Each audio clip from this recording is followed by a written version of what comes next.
silver, flavor, quamps. Hey, Baba. Bonse mami, Sophia. Bonse mami, Babiano.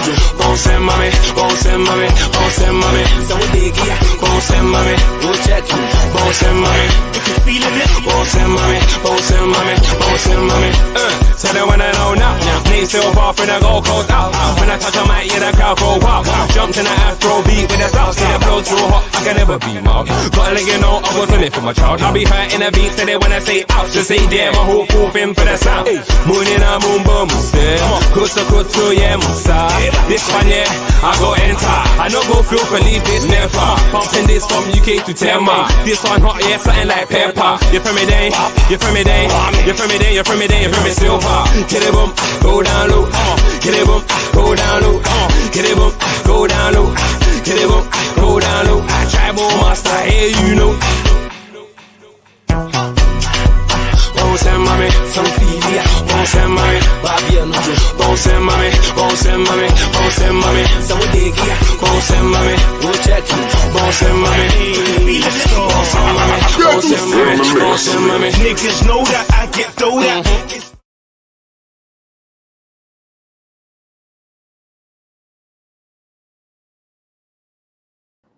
Okay, what's going on, everybody? Hope you guys are all doing well. Yeah, so today's Monday, October 25th. Thank you, everybody, for being here, and thank you to everybody who's going to comment and let us know what they think about these two topics today. So, today we'll be discussing two things. The first one is Guinea Bissau, with nobody thought of this, but Guinea Bissau is deciding to basically do what Sierra Leone does and grant automatic citizenship for specifically the American diaspora. So I'll be talking about that in the beginning, and then in the end, we can continue the discussion of yesterday about the about what we were talking about yesterday. So thank you, everybody, for being here. Like the video, share the video, and let us know your thoughts. So again, let me start with the very, very beginning. This is so random. I never, again, like, nobody thought about this, but hey, you know. And I was speaking to somebody yesterday, and they were like, "Why do you think that they did this? Did they do this because they actually want people to come over there, or were they doing this because of financial reasons?" I'll be honest with you guys, right? I'll be honest with you guys. When I think of Guinea, I think of Equatorial Guinea, because Equatorial Guinea is right beside Brazzaville. So I think of that Guinea. I think of Guinea Conakry even because Ghana has a relationship with Guinea Conakry. But Guinea Bissau, I'll be honest with you, I don't really know much about Guinea Bissau. I think it must also have something to do with the fact that they're a Lusophone country. So, nothing against people from Guinea Bissau. I know Amilcar X is from there. He seems like a nice person. So it's nothing against the people of Guinea Bissau, but I'll be honest with you, like, I've never met one in person, so I don't really have an opinion of them as a whole. But yeah, Guinea Bissau begins to grant citizenship from Afro descendants from the United States. So that is it right there. Apparently, there was a guy that he used to live in the States, and he decided to go to Guinea Bissau, and he advocated for people to get their citizenship over there. I do believe that some tribes of present day Guinea Bissau were part of were part of the transatlantic thing. So that would make sense why they would ask the diaspora to come back. And apparently, the process to get your citizenship from Guinea Bissau is just like the Sierra Leone thing. You would have to do an African ancestry DNA test. And if one of your DNA traces back to, I suppose, one of the major tribes of that country, which would be these, then you would qualify to get automatic citizenship to Guinea Bissau. Now, I don't know too much about, are you allowed to have dual citizenship? Are you allowed to do this? Are you allowed to do that? I'm not too sure, but I mean, it makes sense, right? It makes sense. Sierra Leone did it. Liberia, we're waiting for Liberia to do it. Who else in that region should be doing it? Maybe Senegal should think about doing it. Yeah, so I feel like as the years go by, maybe more West African countries will have, maybe even Central Africa, who knows? But definitely more West African countries will have these go back home and these citizenship ceremonies. So, how do you guys feel about that? Is anyone interested in even visiting Guinea Bissau? They speak Portuguese over there. They seem like a very nice people. The only thing about Guinea Bissau, right, and it's nothing against them, but it's an extremely small country. The estimated population is about that. I don't know about right now, but I would still assume that it's a little bit under 2 million people. So, I mean, I, is Guinea Bissau part? I'm going to sound so ignorant right now. Guinea Bissau is part of ECOWAS, isn't it? So, I guess if Guinea Bissau is part of ECOWAS, then that's, even though I don't really care for ECOWAS, I mean, if we're talking about traveling, that could be a benefit to get that citizenship, right? So, anyway, if you qualify, take your African ancestry DNA, come from one of those tribes, and then you can get your Guinea Bissau citizenship. Before I go any further, I want to thank you guys for being here. You know what? We'll talk about that. I hope Ghana doesn't do that either, but you never know. Because the thing about some of these countries, it's not even the people that are making these decisions. It's the elite that want everybody to come to their country. It's the elite that want everybody to invest into their country, that feel like they have to speak for everybody, even though they don't. So, yeah, we'll talk about that later, but thank you for coming in. Oh my goodness. You just, I don't, Quiz, are you serious, Quissy? I have nothing to say about that. They have started hunting. Is that something you saw in the news, or is that something that you're just saying? Because it seemed like yesterday when Afterscope TV and them were talking, it seemed like basically we know that basically people who live that lifestyle, we know that they exist, right? But their lives don't seem to be in danger, at least in the case of Ghana. Because if you look at some other countries, and we don't need to name any names, right? But if you look at some other countries, if you are known to actually practice that lifestyle, your life will actually be in danger. It's not a matter of, oh my goodness, I'm gonna go to jail. It's a matter of, when are you gonna get beheaded? When are you going to be set on fire? Like, there are countries still that practice those mechanisms of, those people are actually not safe. Their lives are not safe at all. So if we're comparing those type of people to the situation that's happening in Ghana, I haven't really heard of people getting massacred because of, I've heard of people getting beat up, but not people like losing their lives because of that. But yeah, we'll talk more about that very, very soon. Or whatever, Guinea Bissau should mind its own business. Yeah, to me, like, I don't really care. I mean, if Guineans want to do this, it's up to them. I don't have an opinion on. I'll be honest with you. What other African countries decide to do, it's. I don't really have an opinion on it anymore, because it's like, what am I gonna do about it, right? So I don't really care. If they're happy, I'm happy. yeah, if they want to invite more of the diaspora, they have every single right to do that. You know, this happened in June 22nd, by the way. Uh, and the whole thing is called the Decade of Return. So I found that name to be very, very interesting because some people were just talking about, oh, this year of return thing, it was this, it was that, but it's like everybody else is doing their own year of return. They're doing their decade of return. They're doing their moment of return. Like everyone else is using that phrase and that term to you know to advertise themselves. So clearly, it was a trend. Clearly, it was a movement, and clearly, the trend in the movement is here to stay, and more countries will they'll continue it.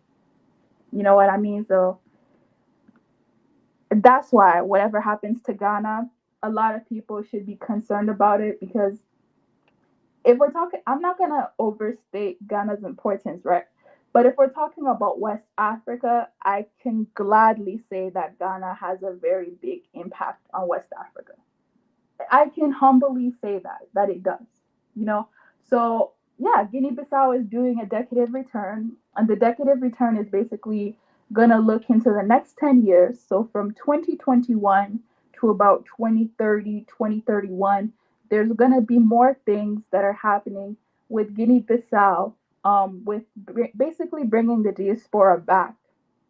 Now, I did ask some people before, and thank you guys for answering in the chat section. I said, is anyone really thinking about going to Guinea-Bissau? And I wasn't saying that to be cheeky, like I was literally asking a legitimate question.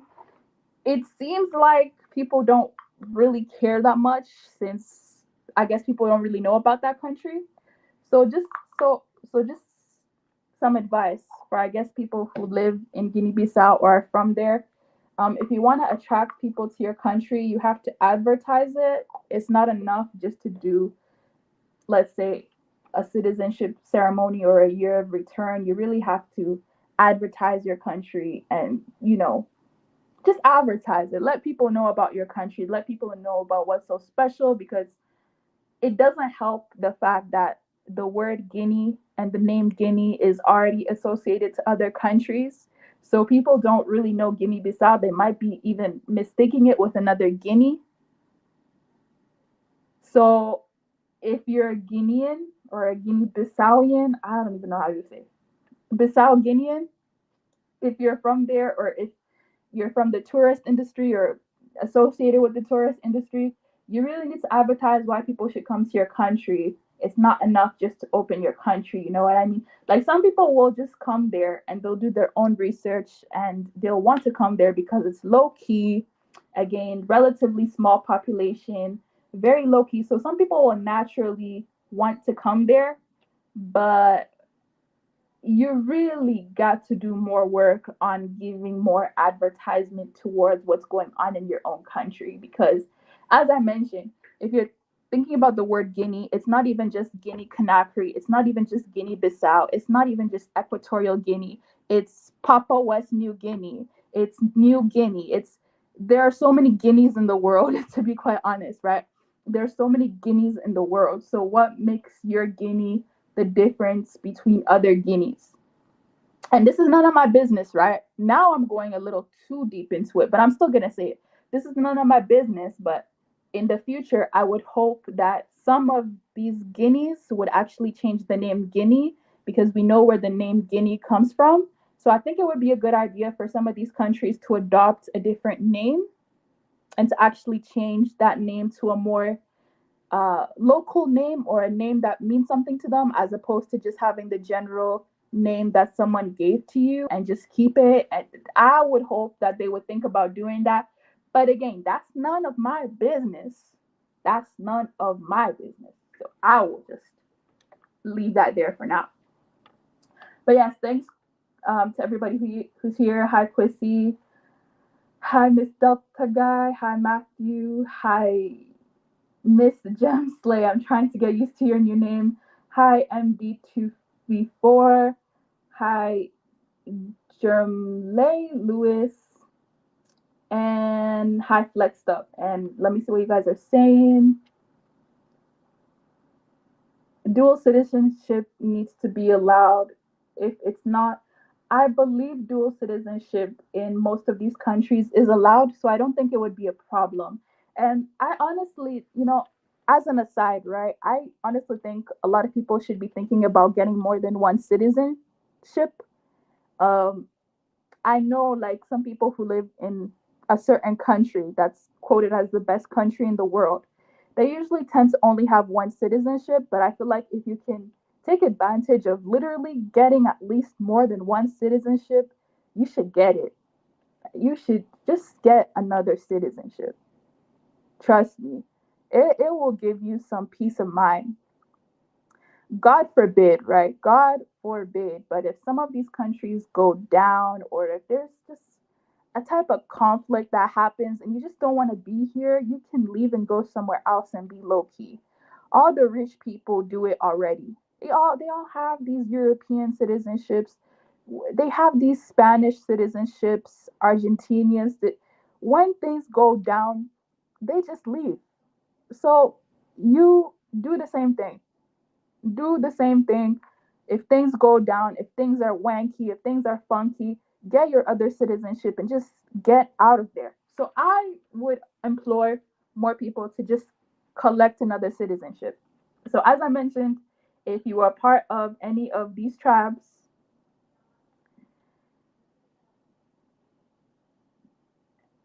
right here, you definitely should think about just doing your African ancestry if you want. I'm not saying do it. If you want, and then, just apply. It's very interesting how Guinea has Fula people because I think Fulani people are literally everywhere in West Africa, to be honest. They're just everywhere. I'm not too familiar with the Balanta people, but it seems like they're also a very big tribe there or ethnic group. I don't know, whatever.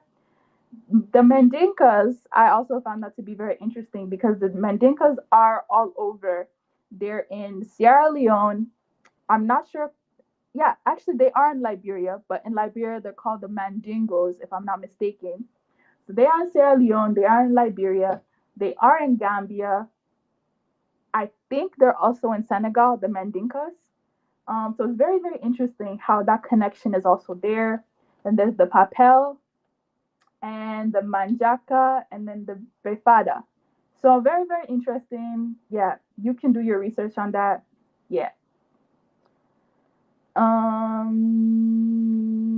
But I don't think the diaspora would enjoy it there. It's Portuguese and the very scary side of Africa, brutal folk and spooky. Oh, do you mean just the history of the tribe of that people or those people? Because I mean, again, if you're from Guinea Bissau, I'm not saying anything bad about your country. I'm just saying, a Lusophone country is, I mean, people who speak English, Lusophone, Portuguese, but who knows? Maybe they're going there for a different reason. I guess it's not everybody that wants to go to somewhere just because everyone else is there. Yeah, I don't know.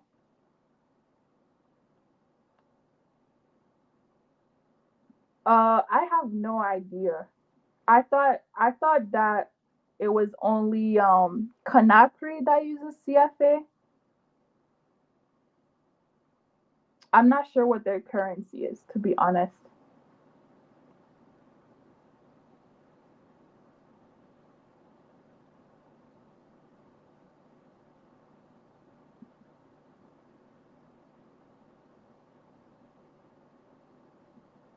Yeah, a decade of return, which to I don't even like that term. I just think it's so corny and goofy. I really do think it's corny and goofy, but hey, I'm not the tourism minister, so whatever. I just something about that phrase just it sounds so wrong to me, but it just sounds so wrong to me.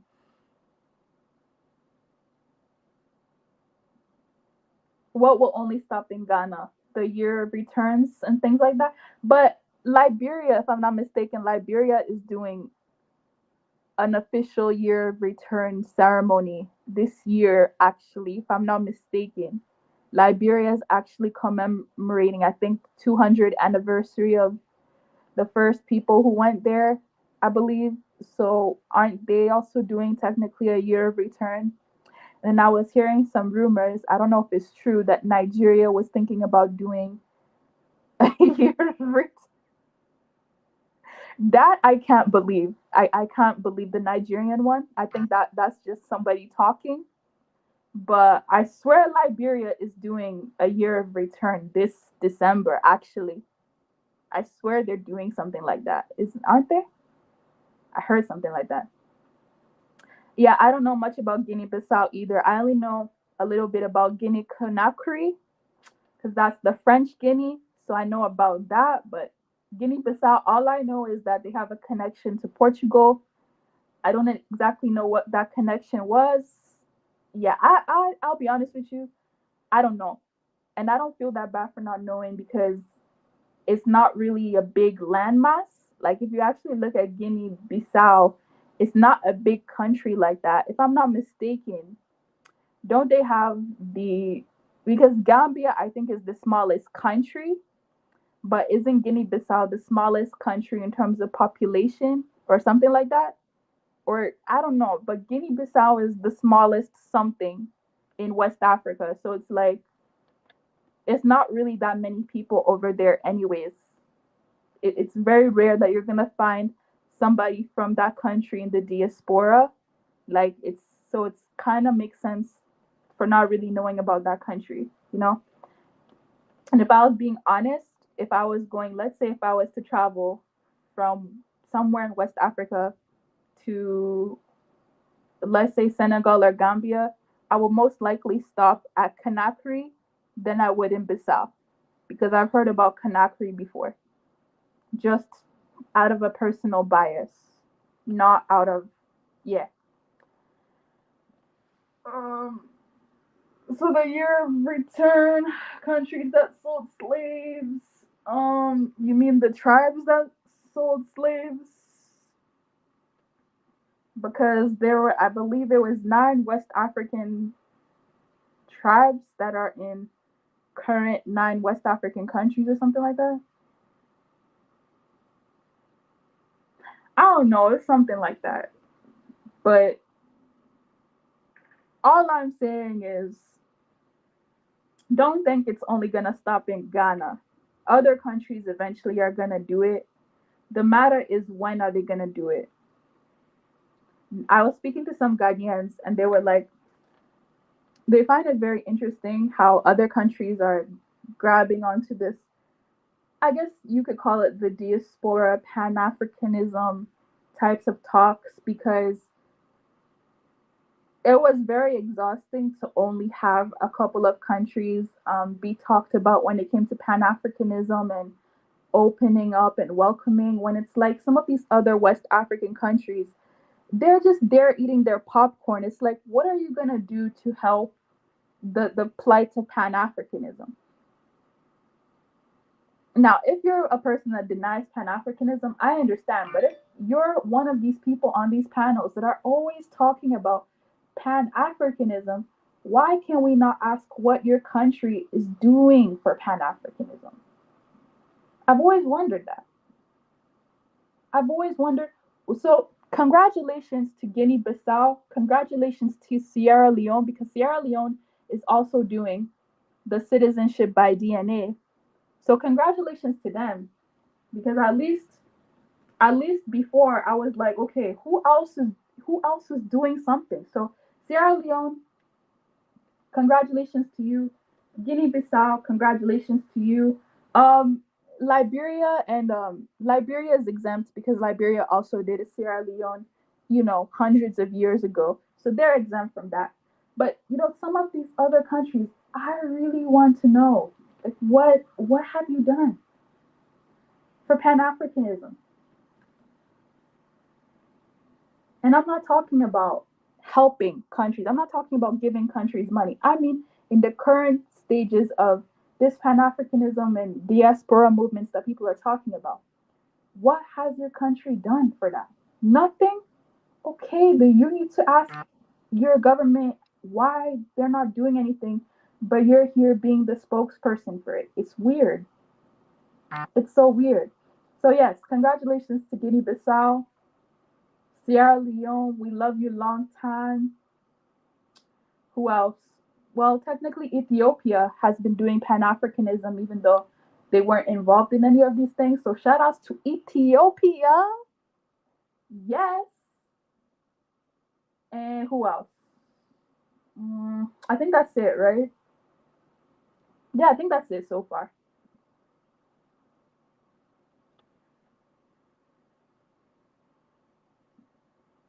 I miss Amara because if Amara was here, he would have like talked about basically how to get the uh citizenship from Sierra Leone. But we have Prince Dynastamir and all those other people who already explained that basically all you need is to do an African ancestry DNA test and have some of the tribes going back to, I believe, the Mende tribe or some other tribe. I don't know, whatever. One of the major tribes or two of the major tribes. So long as you have that in your African ancestry DNA, then you will be allotted citizenship. And there already was a citizenship ceremony. There's another one that's happening. I don't know if it already happened. I think it has happened. But yeah, and I'm sitting here saying I don't know what the requirements are, but it's sitting here right in front of me. So, anyways, it doesn't seem too difficult to get your Sierra Leone citizenship. So, shout out to them for that as well. Let's see what I wonder if Ghana did it, how many people would move back 1 million? If Ghana did what? A citizenship ceremony?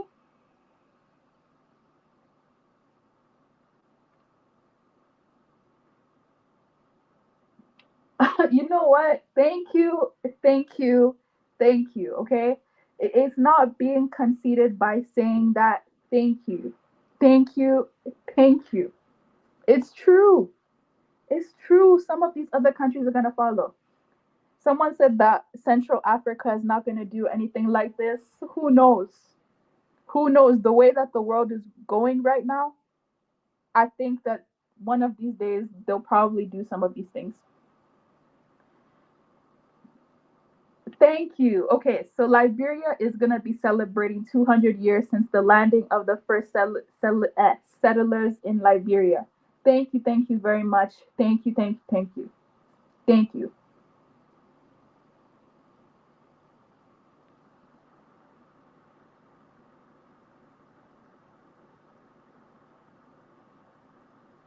No, nobody said Ghanaians are arrogant. We're just saying that no one else has done, no one else has put okay, except for Ethiopia, right? Except for Ethiopia, I don't remember anyone else doing anything significant for Pan Africanism in the last 5 to 10 years.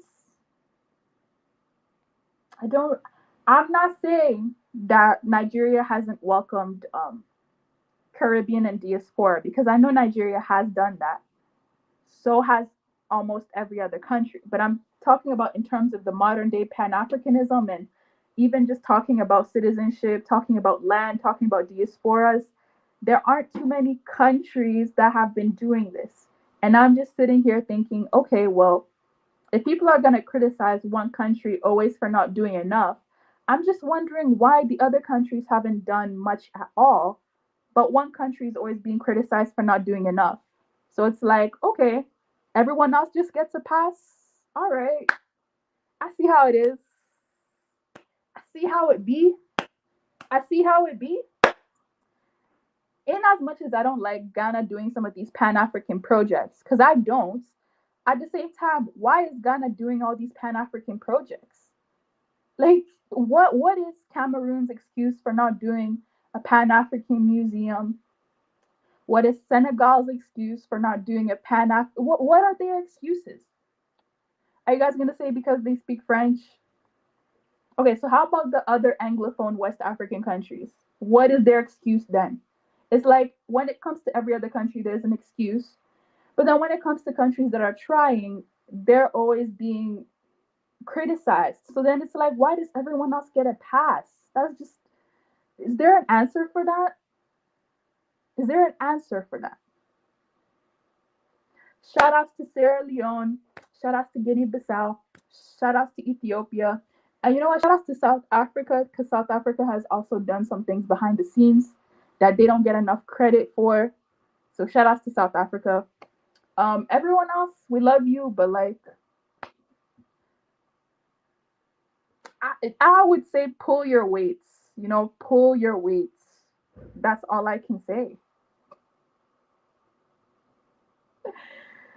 Um, we the original Giddy, so everybody else to change. Who's the original Guinea? Is it Equatorial Guinea? That's the and who is the original Guinea? Is it the French Guinea or the Equatorial Guinea? Because if you say it's not the Equatorial Guinea, African Fan Tribe is going to come and murder you in your sleep. Kwame Nkrumah and Nana have made Ghana the leader. You think so? I don't know about that. Anyways, I think Ghana is a strong contender in Pan Africanism. Is Ghana the leader in Pan Africanism? I don't think so, but that's just my personal opinion. Anyway, Kwame Nkrumah and Nana have made Ghana the leader of Pan Africanism to a point that is going to be a natural choice for most diaspora forever. That is on the leadership. Interesting. I think it's honestly just a geographical and linguistic advantage that Ghana has over some other countries because I keep saying this, people don't believe me. Ivory Coast is a very nice country. Ivory Coast is so beautiful. Ivory Coast is beautiful. Very nice country. But do I see like a year of return to Ivory Coast? No, I don't. Maybe if Haitians for some reason decided to go there, sure, because of the francophone connection. But people from America, people from the Caribbean to go to Ivory Coast, yeah, no, I don't see that. That's not happening. Okay, that's not happening.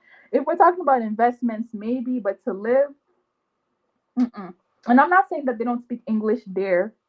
Don't get me wrong, but French and the local languages are a preference for sure over English in Ivory Coast, for example, right? Yeah, I mean, but Nigerians, when are you guys doing a year of return? Nigerians, are you guys doing a Pan African project? I'm just wondering. I'm just Nigerians. Abuja looks nice. Calabar looks nice. Port Harcourt looks nice. Lagos looks nice. What's going on? People are gonna say, "Oh no, Nigeria can't do it because of Boko Haram." Stop it. Boko Haram is only in the north. Why is the south not do? Why is the south not doing it?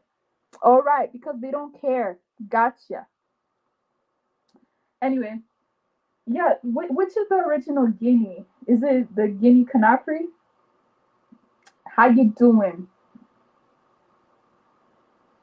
All continental Africans should get citizenship as well in the United States and the islands because their ancestors built these nations. That's a lot of people. That is a lot of people. That's 1.5 billion people you're talking about. So I don't really think. Anyways, interesting. Sierra Leone DNA by African ancestry. I want to ask you a question. Do you think that there's any country currently that hasn't offered the ancestry, African ancestry by DNA, that they should do it? Do you think that there's any country that hasn't had that option that should think about doing it, or a country that you think would be perfect to do it? So where does the name Guinea come from? The name Guinea comes from England, I believe. And the last time I checked, Guinea means a currency. So Guinea literally means like money. That's what Guinea means. And to me, th- most Guineas should just change their name. That's just my personal opinion because it just doesn't make sense why you still have that name. You know what I mean? Like, no, change the name. It's confusing. And I'm speaking from a perspective of somebody who actually speaks to people all the time. When you say the name Guinea, people usually don't know who you're talking about. So even if you don't want to change it because of the ancestral colonial reasons, you should probably change it because it's going to help people actually know who you're talking about. You know what I mean? Because Guinea, Ghana, Guyana, trust me, people think Guinea, Ghana, Guyana is the same country. So it's like, no, just change it. Please. I know that's not a priority right now, trust me, I know. But please, in the future, somebody should think of changing their Guinea name. It's too much. It's, it's too confusing. Oh, the word Guinea means black in Portuguese, does it? Okay. Um, I heard that in English it means money.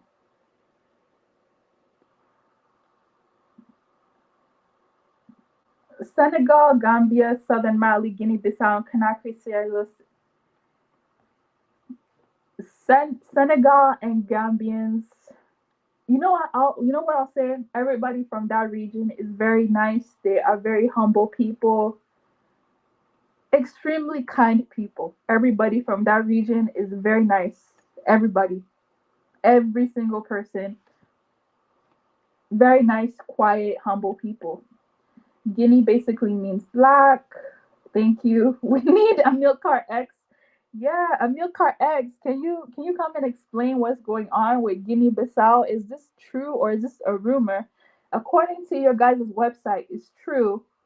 I tried to call the U.S.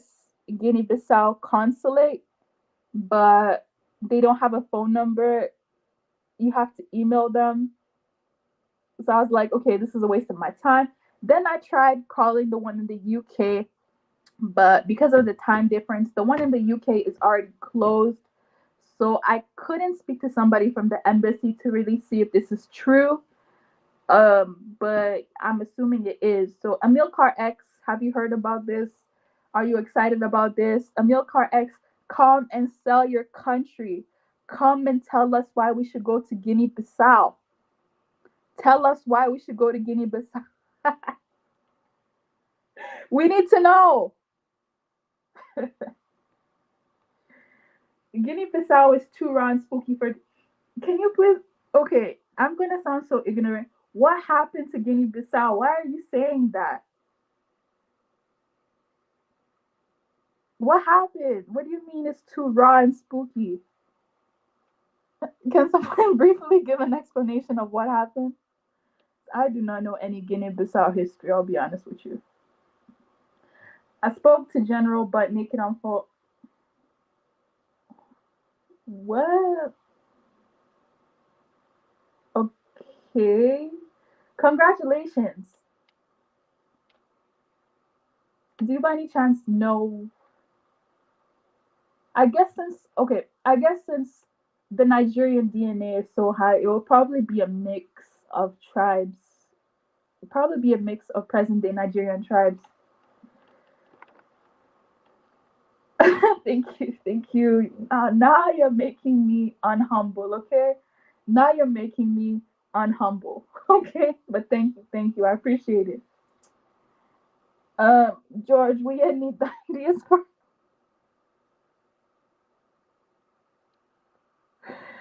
Oh my goodness! But somebody said that Guinea-Bissau had nothing to do with selling of the diaspora. So if Guinea-Bissau had nothing to do with selling of the diaspora. Why are they asking them to come back?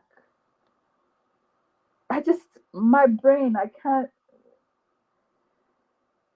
don't understand. Lots of Guinea Bissaus in Europe and Portugal. That makes sense because why would they go to? That makes sense. Okay, that's why. In Guinea Bissau, not the country where Fang tribe comes from Equatorial Guinea. The Fang tribe comes from Equatorial Guinea, aka I call it Brazzaville 2.0. I call it Brazzaville. Are they letting the LGBT in or what? Yeah, I'll touch upon that. Actually, give me about 5 more minutes and we'll actually play a video that will completely talk about that. And I'll open the lines. You guys can call in and add your opinions. So hopefully the tribalists, Tala. You know what? I was having a conversation with some people and they said that they don't want to go to Ghana anymore. They want to go somewhere else. So you don't have to worry. They found somewhere else to go. So you don't have to worry, okay? They don't want to go to Ghana anymore because Ghana's a very horrible country, apparently. So they're looking for other places to go. So you don't have to worry. They won't go to Ghana. Don't worry. They won't go to Ghana. They'll go to Sierra Leone, Liberia, Gambia. They're not going to Ghana anymore. You don't have to worry.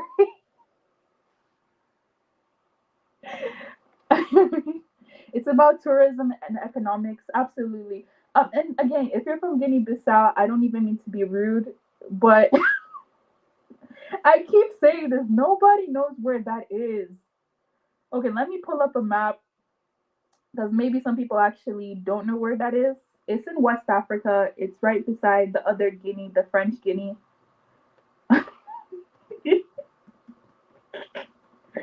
Nothing against the people. They're very nice people, but I'm just it's a tiny country. It's very small.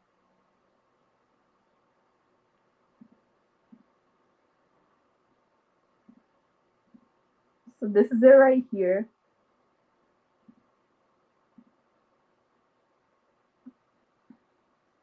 Let's go to maps. There it is. African tigress went there not long ago. Um, yeah, so she visited there, and that's the country. It's tiny. Do you see how small this is?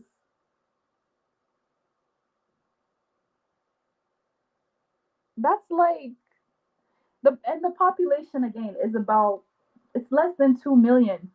So that's like the population of some people in some of these cities. If you're from California, you have like what 30 million people in your state. This country is way smaller. This is a small country. Does anyone know if they have any resources, like any major resources? I doubt it because of its size. But yeah.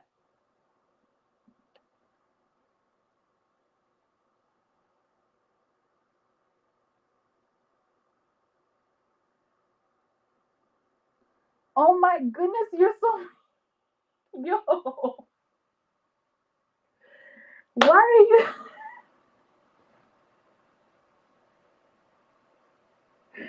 Oh my goodness. No, but I have a question for Gambians, right? Gambians, what happened to the citizenship thing that people were talking about? Like, are they still working on that or what? Like, are you guys still doing the automatic citizenship or what happened to that? I'm just wondering.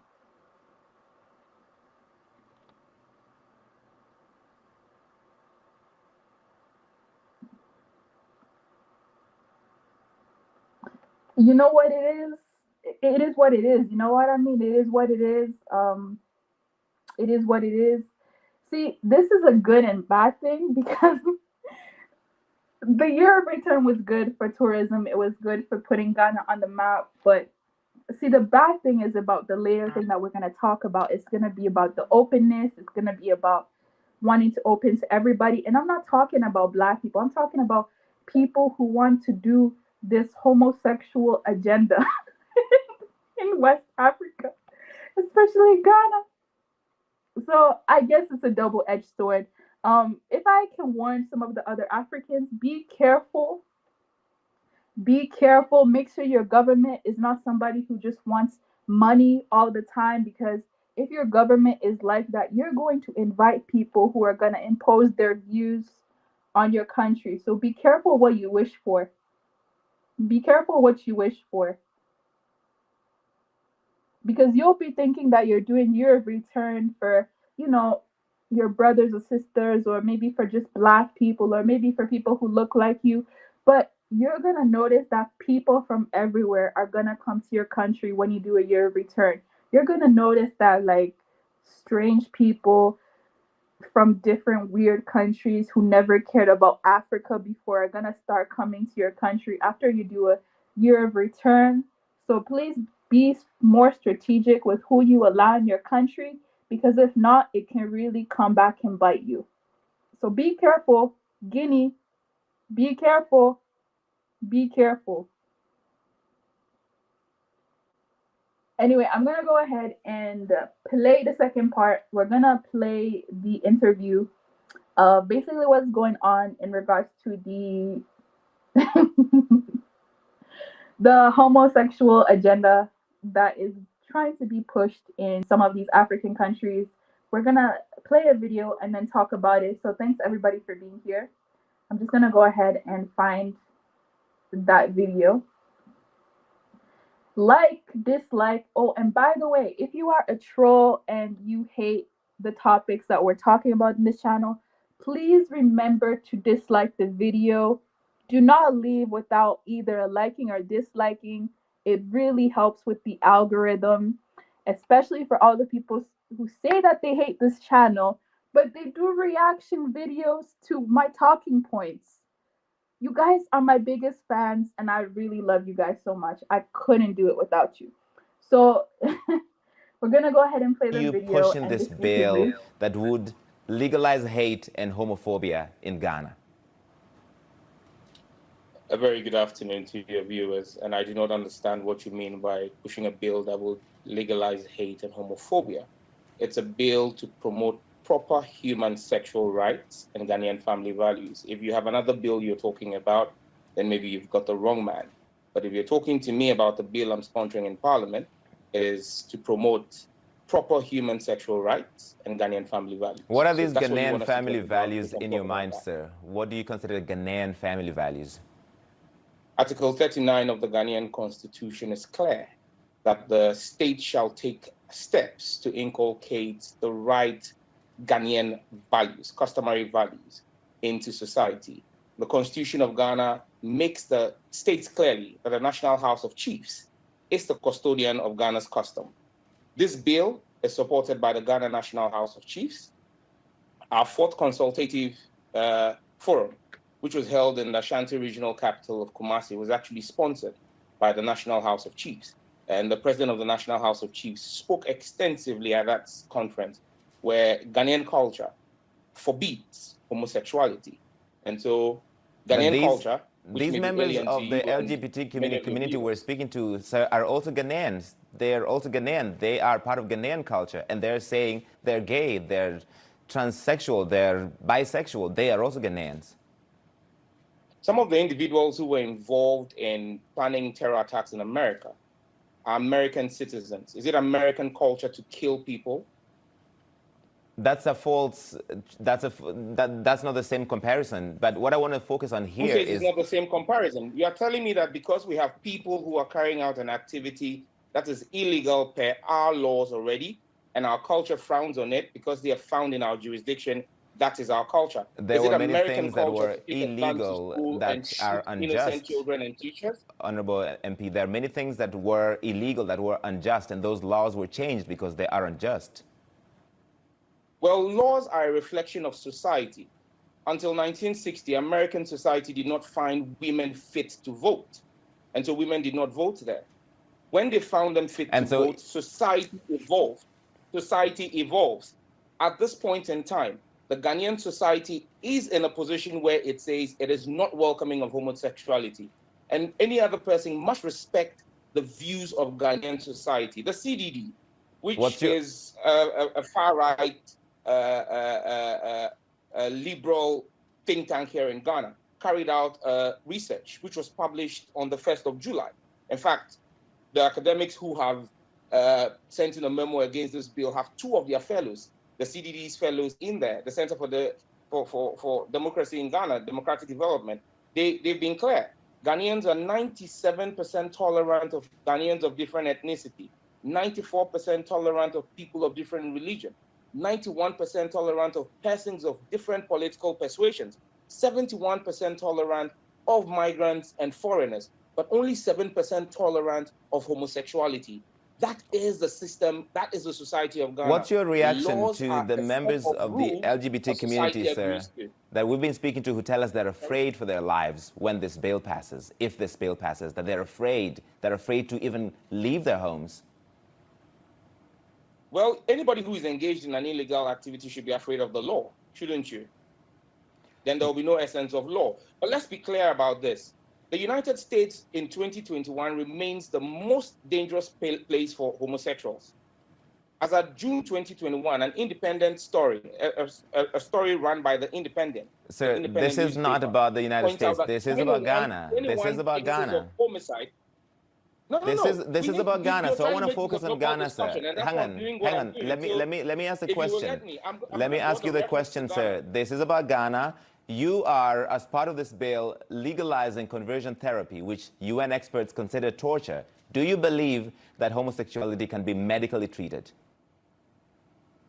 Well, tell me how individuals who are born men and decide to become women. That's not an answer. Do you believe that people can be cured of homosexuality by some sort of treatment? I apologize. We appear to have lost the MP, Sam George. The connection is not that great. If we can reestablish that, we'll try and come back to him. And before we lost you, we were talking about conversion therapy, which is considered torture, and your bill would legalize that. Do you want to torture people in the name of curing homosexuality? I was making the point that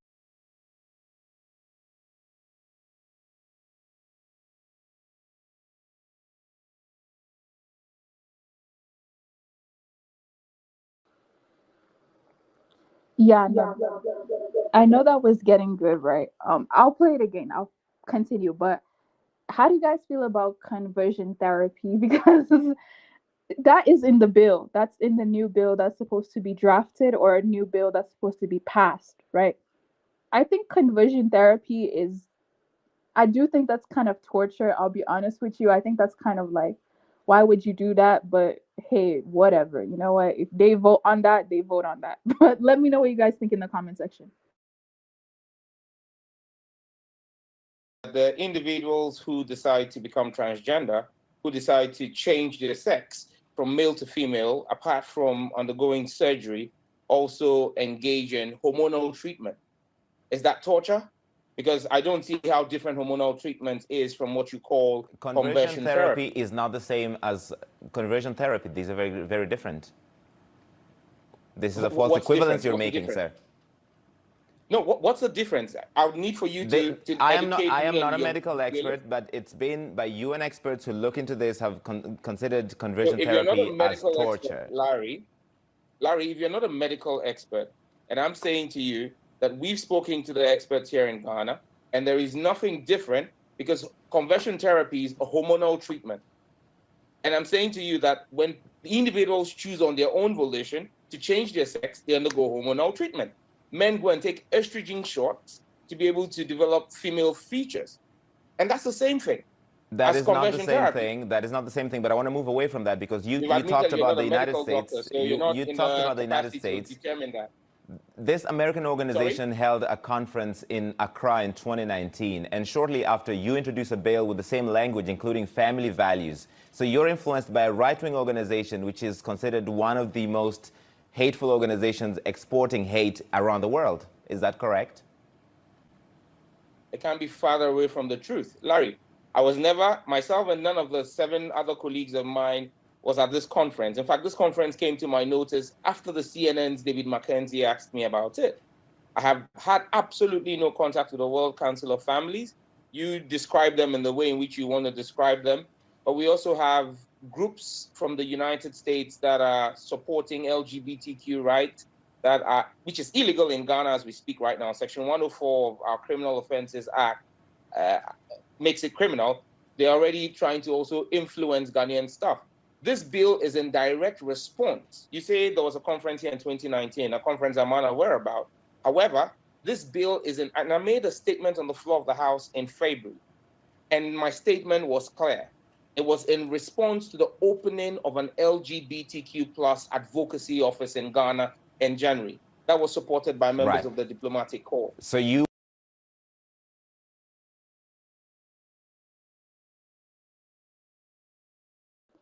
All right.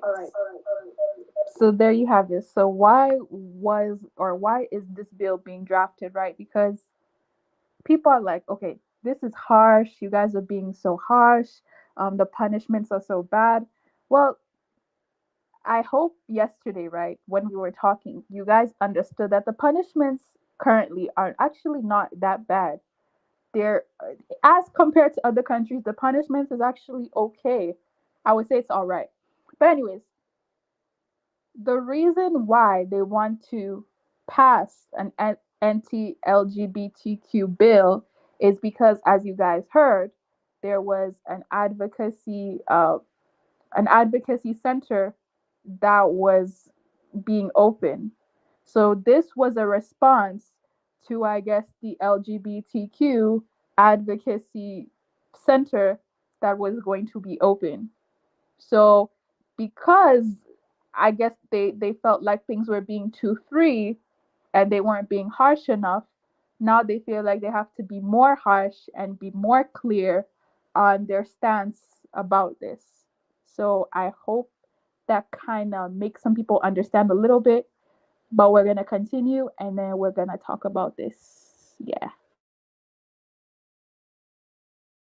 want to make it difficult for anybody to live an open, free life because of who they love in Ghana, and you want them to go to jail for 10 years. You're happy with that? Well, you haven't read my bill. It's a misinformation to say that anybody who's found guilty of a homosexual act to go to jail for 10 years. That's a misconception you're peddling, and you should not do that. They can go to jail up to 10 years. This is just one of the many penalties that is in the bill, sir, that you're encouraging Ghanaians to report anybody who is suspected of being LGBTQ. Is that correct?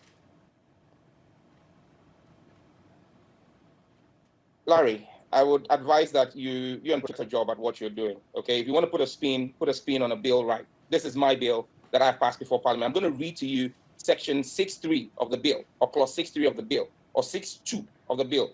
A person who commits an offense under paragraphs A, B, C, D, E, F, G of subsection 1, which is the section that lists all the offenses, commits a second-degree felony and is liable on summary conviction to a fine of not less than 750 penalty units and not more than 5,000 penalty units, or to a term of imprisonment not less than 3 years or not more than 5 years, or both. So when you talk about 10 years imprisonment for persons engaged in homosexual activities, you are misleading the world, and that's unfortunate.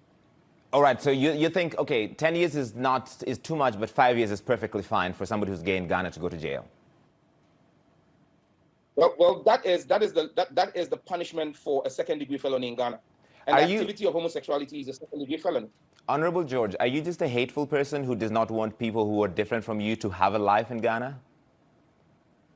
That is a defeatist approach to ask me a question, a defeatist line of questioning, that I'm a hateful person. If I'm a hateful person, we will not be protecting the rights of persons with LGBTQ and saying that you should not, they have a right. They have a right to a fair trial before competent court of jurisdiction. Section 22 of our bill prohibits extrajudicial treatment, and you're not highlighting that part. That part is the prohibition of extrajudicial treatment. A person commits a misdemeanor if that person verbally or physically abuses, assaults, or harasses a person A, accused of an offense under this act, or suffering from any gender or sexual identity, A person who commits a misdemeanor under Section 1 is liable to a fine of not less than 500 penalty unit or not more than 1,000 penalty unit, or a term of imprisonment not less than 6 months So and more you're than 3 cherry years. picking what seems So like a if I am a positive hateful angle person, of a I larger will bill not be that would make it defending the right difficult. to a fair trial. Honorable George, let me ask a question here. Yes. You're cherry picking a part of the bill that a much wider bill that would make it difficult for people who are LGBTQ in Ghana to live. What would you do, sir, if your son or daughter was gay? Well, thankfully, I have 2 sons and a daughter, and none of them is gay. That's not the answer. What would you do if one of them was gay? You're asking me to go into the world of abstracts. I'm a lawmaker. I deal with specifics. I deal with specific stuff. I don't deal in abstract. Maybe you should be talking to a storyteller or something. Will you take responsibility if, because of this bill, people who are going about their lives are attacked by Ghanaians or are harmed because it's legal to do so, or people have been encouraged to do so, or are suicidal for that matter, Larry, take their lives because they can't live in that society?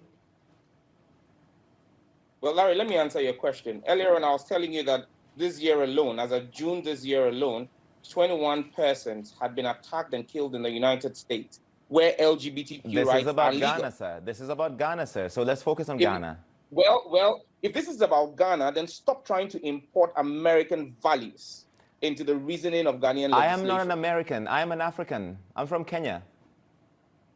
Well, Kenyan values are not the same as Ghanaian values. We have different values.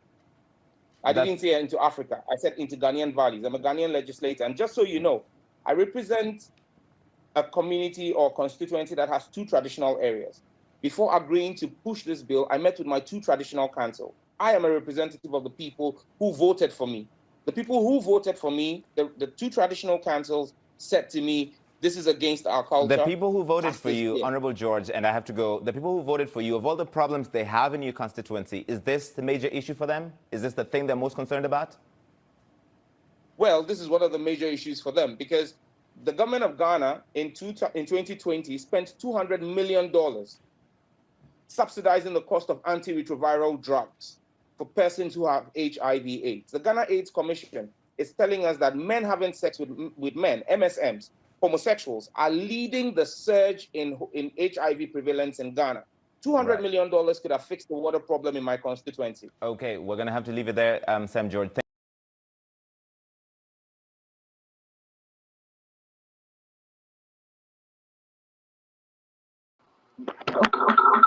Okay, so that is it, and that is the topic. The topic is, should they legalize homosexual matrimonial agreements? And the consensus seems to be no. In a vote, 93% of the people who voted said that they were against it. So is there really a discussion when overwhelmingly amount of people said that they're not comfortable with that? They just said that they don't want it. Why is that even a debate when the answer is clearly no? And this is not to hurt anybody's feelings, right? This is not to be like, oh, I just said in the beginning, maybe some people missed it. You're not gonna die if you dawdle in that lifestyle, right? You're gonna be fine. You will be fine. As compared to some other countries, you will actually be okay if you want to do that kind of stuff over there. So it's like, what more do you want? What more do you want? You cannot sit here and be like, okay, well, Canada legalized it, Barack Obama legalized it. That's up to them. They wanted to legalize it and they did. But if you don't want to legalize it, then do you have to legalize it because everybody else is saying, oh, well, we legalize it, so you should legalize it too? No. I don't see where the discussion even comes into this.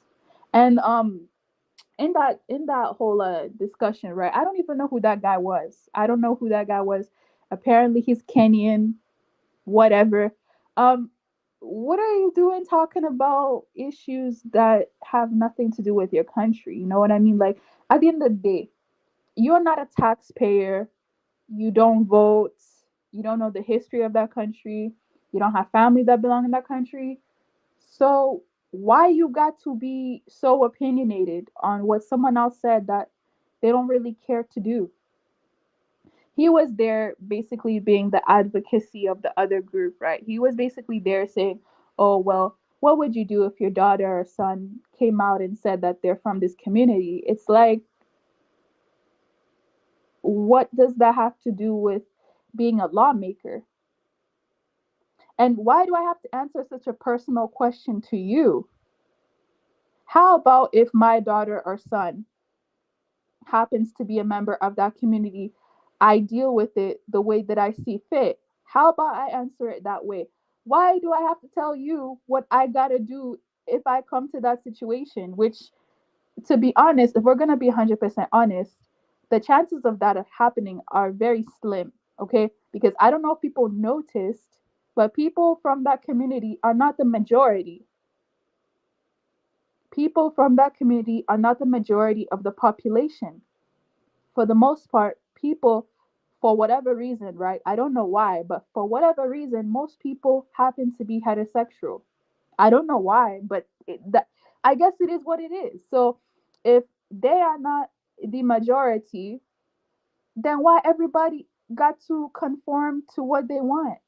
Why are you telling me that a country of 30 million people has to change their rules and laws for, I don't know, I don't even know how many of them are there. Let's say 500,000, right? I'm just giving a guess. I'm just giving a guess. 30 million people have to change their rules and laws for 500,000 people. There's no discussion. There's coercion. There's no, okay, let's amicably come to the table.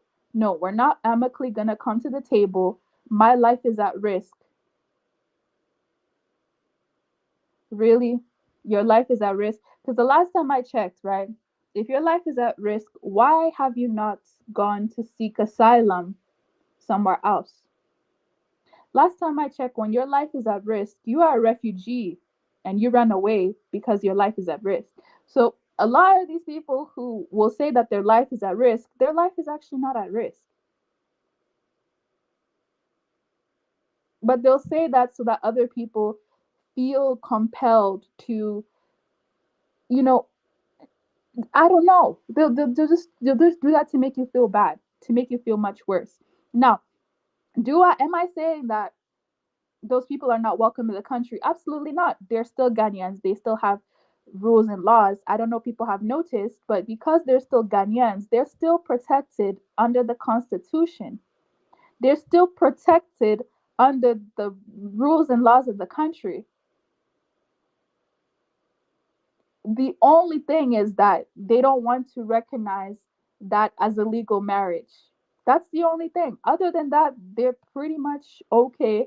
I'm not going to lie and say that they're as comfortable as maybe they would be if they were in the West, right? I'm not going to sit here and go that far and pander, but they're pretty comfortable. Now, if people are uncomfortable with them building advocacy groups, if people are uncomfortable with them teaching that in the school curriculum, don't they have the right to speak against that if they don't want it to be so exposed in public? Like, don't they have the right to do that?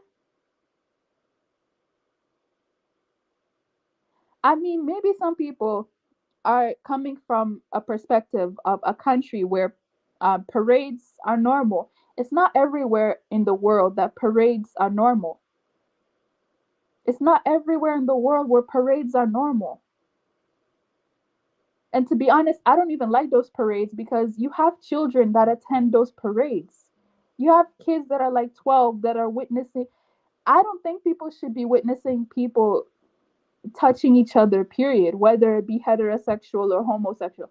I don't think people should be witnessing that. But in some of these parades, anything goes. So if someone is saying, I don't want that kind of stuff to be advertised, not that it's not being practiced, because it's being practiced everywhere in the world, right? For the most part, right? But if someone's putting their foot down and saying that they don't want it to be advertised or promoted, What is wrong with that? Like, it's already a society where they don't like just regular heterosexual relationships to be advertised and promoted anyway. So why would they have a double standard when it comes to a homosexual relationship? When a heterosexual relationship, they don't like that stuff to be advertised anyway or promoted anyway. Some of these African countries, if a man and woman is even kissing on the street, people are uncomfortable with that. They don't like that. So why would they be comfortable if somebody else is doing that when in a regular relationship they don't like that? But you're gonna have people saying you're being mean, you're not being open-minded. Okay, fine, no problem. So I guess whatever the West does, all these other countries have to do it, right? I guess they're not allowed to have their own culture. They're not allowed to have their own limits. They're not allowed to do that. They're not allowed to have their own mind. They're not allowed to have their own, they're not allowed to make their own mistakes. They have to do it just because the US is saying they should do it. The US is saying, oh, it's 2021. You guys should change your rules. Oh, yeah, you're right. America, you're so right. We're so stupid. Why haven't we changed it? They're not allowed to think about that themselves. And I don't know if anybody remembers because I remembered I 2000 and when was it? I don't even remember when this was legalized here, but I think it was probably legalized in maybe 2008 to 2010. I don't remember anybody asking me my input on this. People are talking about lawmakers usually make decisions without consulting citizens anyway. So why will citizens not be concerned when there are some laws that have been consulted without people even there are some laws that have been passed without people even knowing.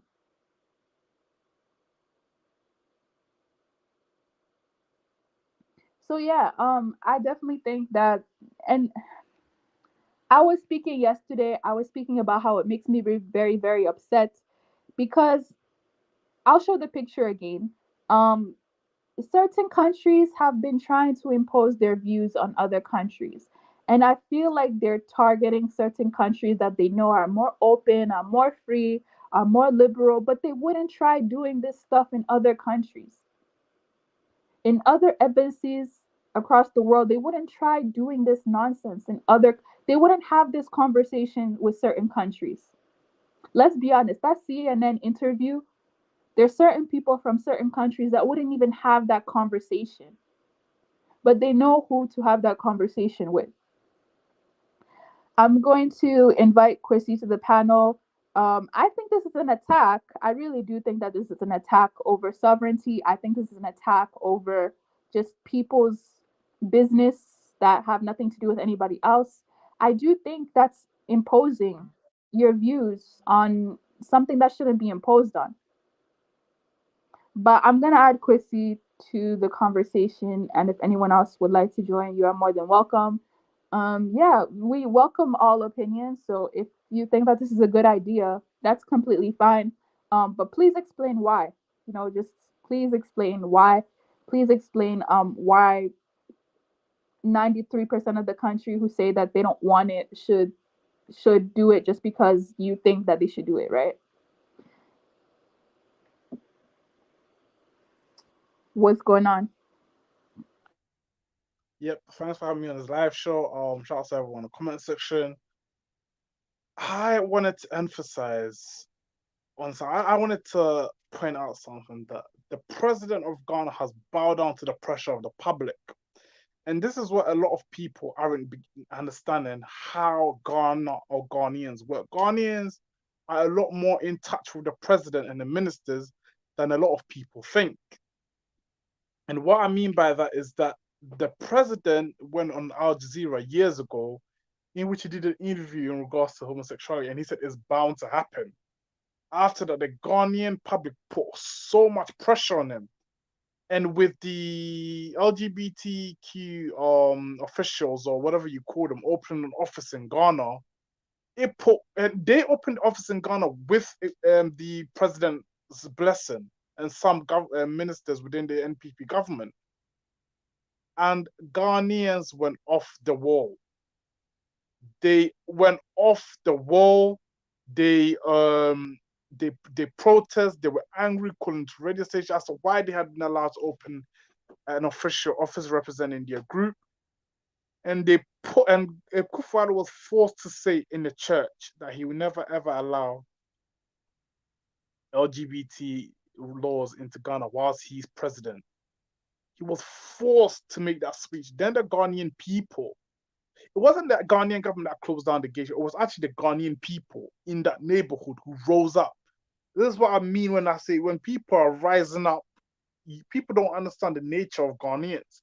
And after the Ghanaians rose up and forced the closure of the gay official office, did they then press on to the government and say to the government, you know what, you need to get rid of this the gay thing that you're beginning to massage and bring into the Ghanaian culture or Ghanaian country, and you need to bring in harsher laws. That's when the Ghanaian government started bringing in these laws. Speaking to people back home in Ghana, they're happy to see this. And apparently, as years go by, harsher laws are going to be drafted in. And the NPP government had to come up with this law because they were thinking of the next elections. Certain policies of NPP have made them very, very unpopular. But So they had to bring in this anti in order to, because this could potentially win them the next elections.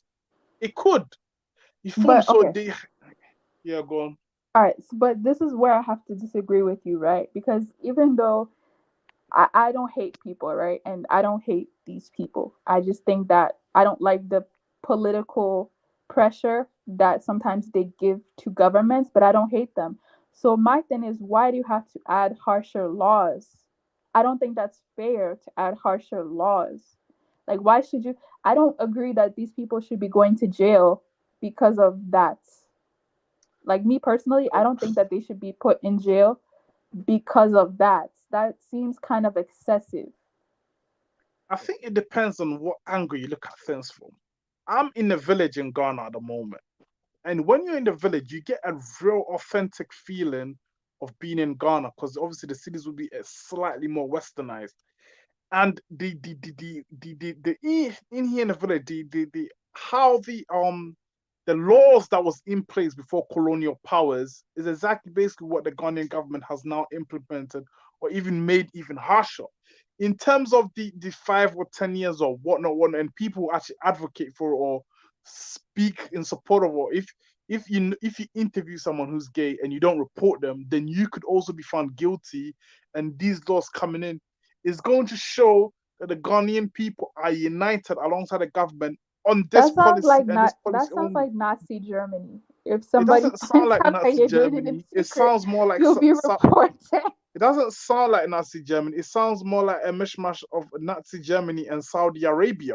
I don't see any Saudi Arabia ministers being interviewed on CNN. They behead them. If you're gay in Saudi Arabia, you get beheaded.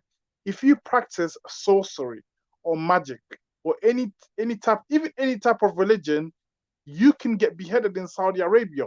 If you steal, your arms get chopped off. There's certain parts of the world that has harsher laws, and Ghanaians need to stop this bowing down to the West and always integrating Western laws into our laws and have our own distinct laws that reflects the people and our culture.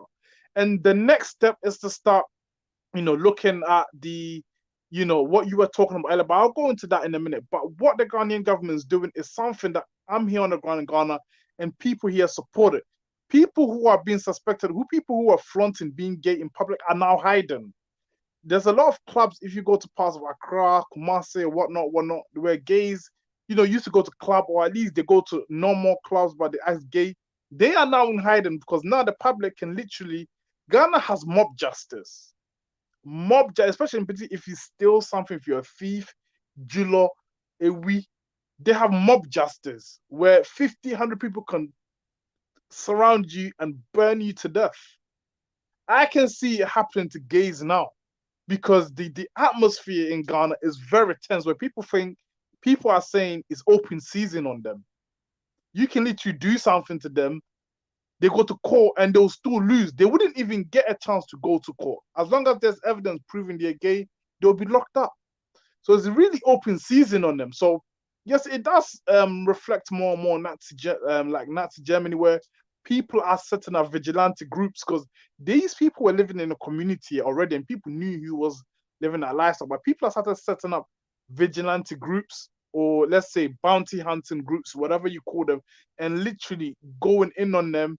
You know, recently two men were caught in a car in the middle of the forest. I don't know if you saw that video, and they were obviously doing it at the back of the car seat, and they got caught. Apparently, one of the guy was used as a setup to pretend he was gay in order to lure the man in. You feel me? So people are using undercovers, people who pretend they're gay in order to expose people who are gay. And I literally, there's going to be a lot of mob justice happening now, because what the Ghanaian government has basically done is it's open season. And Ghana is a country where even before these laws came into place, they were getting a hard time. But I think now that these laws are in place, when I was in Legon University 10 years ago, 2010, I was at university at Legon, and there was a gay party in the university. You feel me? That's what people are telling me. They have gay parties where people from, countries like Lebanon come to sleep with the boys there. This is 10 years ago. Gay parties at universities, KNUST University, Legon, and other universities, now is criminalized. They can't have those parties anymore, because if you have that party, you're getting jail sentences. It's now implemented into the law. So this is the first time where the Ghanaian president have actually bowed down to the pressure of the people. And not only has the Ghanaian president bowed down to the pressure of the people, the Ghanaian leadership, NPP, had to do this because they knew elections were coming up soon.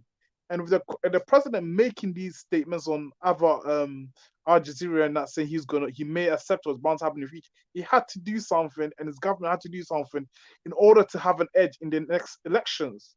And this is something everyone, NPP and NDC, some judges NDC, right? He agrees with it. This is something they're both actually in support of. You feel me? They may not come out and say the NPP are doing good, but this is something they're both pushing. And it's open season. If you're gay and you're in Ghana now, you're as good as dead, because Oh, wait. No, Are you being serious? There were a lot of Ghanaian YouTube. There's this YouTuber. No, Chrissy, I just said that if you're gay in Ghana, it's not that. You're saying it's open season? Oh no. It is open season because the Ghanaian. This is not good, man. This Okay, but YouTuber, Chrissy, this is the thing. Why does there need to be violence in it? I know I sound so but why does there need to be violence? There needs to be violence in order to get the point across that Ghanaians will not tolerate this. Let me give you a few examples. This act of what's happening, if it happens in America, that's up to them. If it happens in the UK, that's up. If it happens in Kenya, where the interview was from, that's up to the Kenyans to do. This is Ghana. And Ghanaians have to do things. Ghanaians want to live according to their culture. Yeah. And this is Ghana standing up and saying, we don't want this. It's not part of our culture, part of our customs, and it's not ordained by God. In fact, it goes against nature itself. And I don't know how other Africans or other people of other nationalities feel about this, but certainly the Ghanaians feel this is something that should have happened a lot sooner than later. And there was this YouTuber all over YouTube who were Ghanaians, and they were gays, and they've shown themselves on YouTube. And they now have to live in fear, because coming to Ghana is now, you cannot display your sexuality in Ghana anymore. There's people who've been on Coffee TV and they were gay. Now they have to all go into hiding or start acting like normal again. And it is open season, because now it's like, boom, people can actually take the law into their hands or report them to the law. And I think the Ghanaian government has bowed down to the pressure. And the CNN, obviously, you have to understand that America as a nation is obviously a Freemasonry nation controlled by Freemasons, and we all know what the CNN logo means. I don't even have to explain what the CNN logo means, but we all know what it means.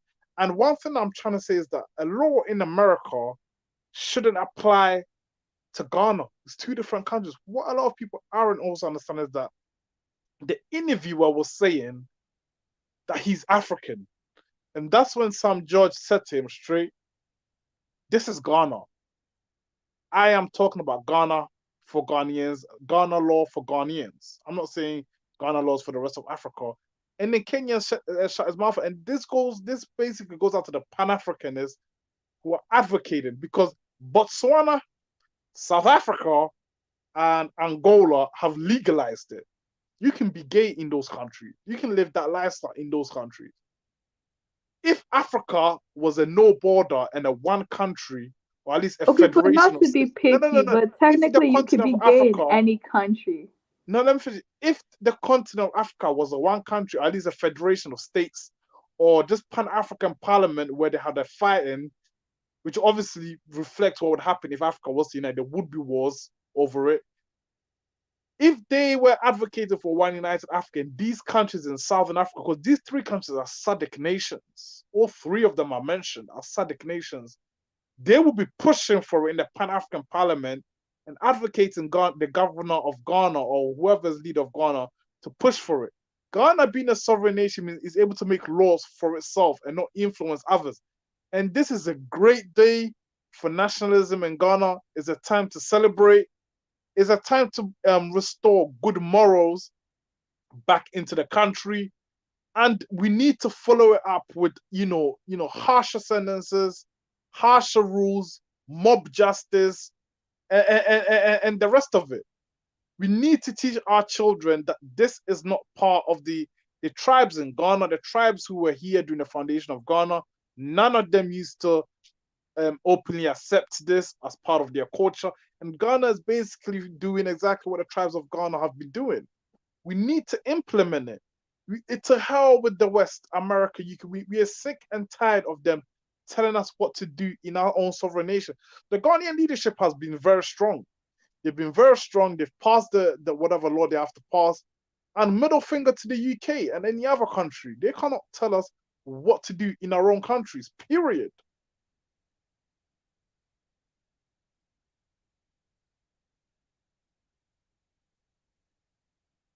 Yeah, anyway, let me continue with it. So, guys, as I was saying, this is a day of celebration, isn't it? And it needs to follow up.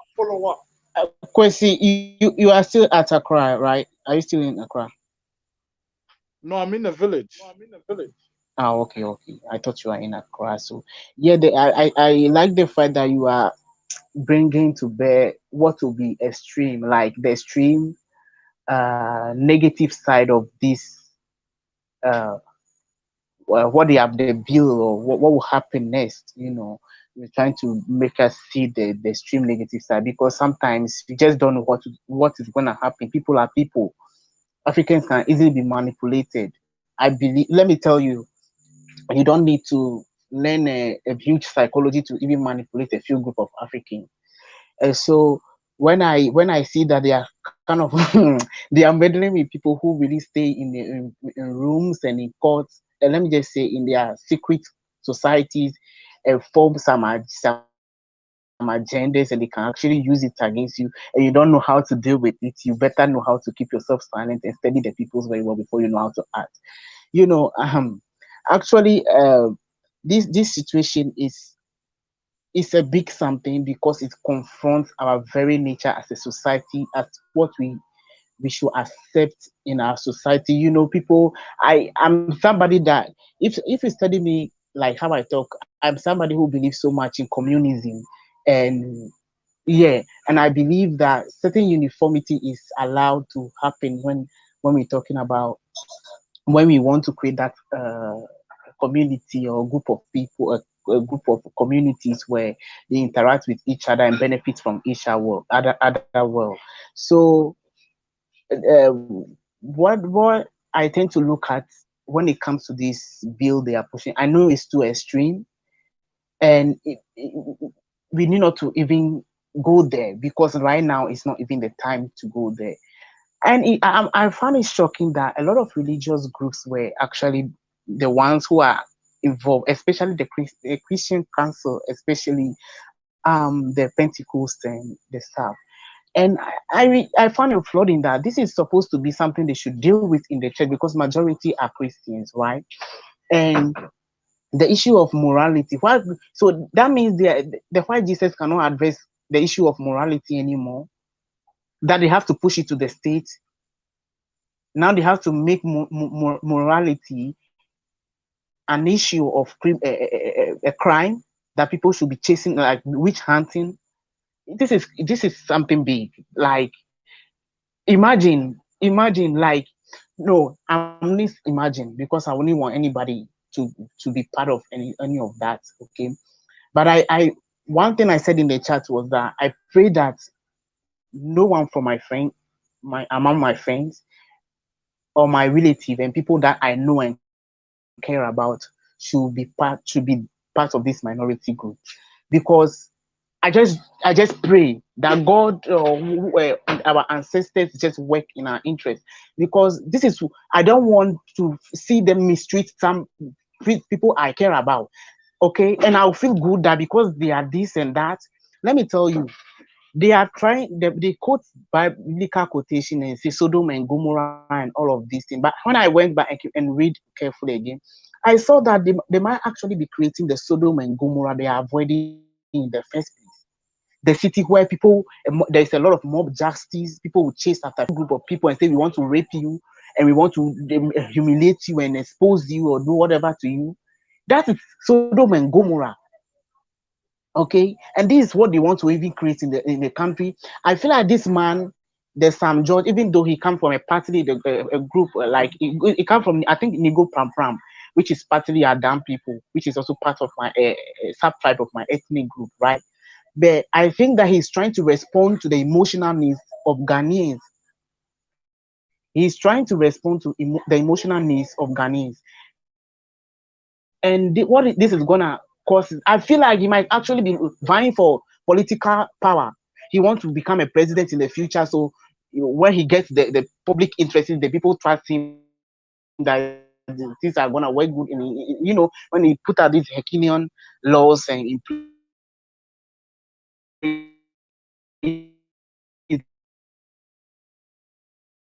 then he can,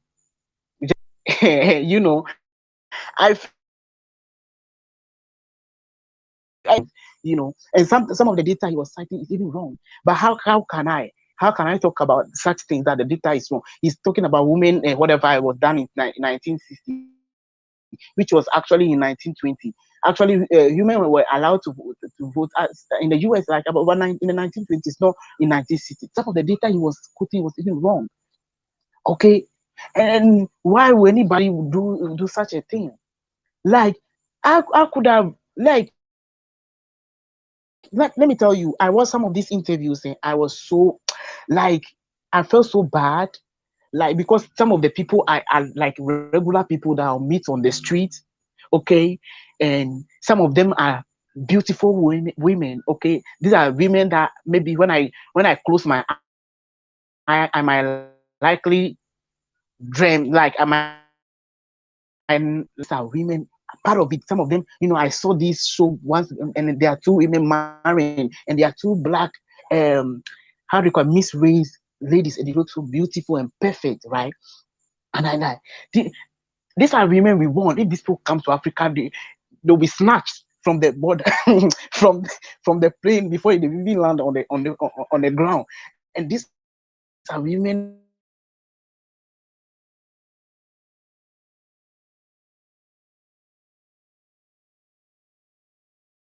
involved in which man brings them to accept that. But I have to come to terms with, did anybody force me to become straight? Did anybody actually ask me? No, I don't. Okay, I don't. Nobody really forced me. People change too. If you come and you promote, they are popular. These people we don't know.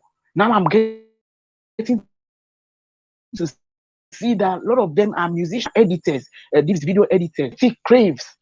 And so if they can easily be on all of these platforms on our around us, and we don't know, some of them are actually be with us here, and these are people from us. These are part of us. Okay, And so these are people that can easily influence decisions without us even knowing. Okay, so when it's been promoted, when it's illegal, because a lot of people can easily jump on board because it's the new way of life. It's become like a new cultural phenomenon where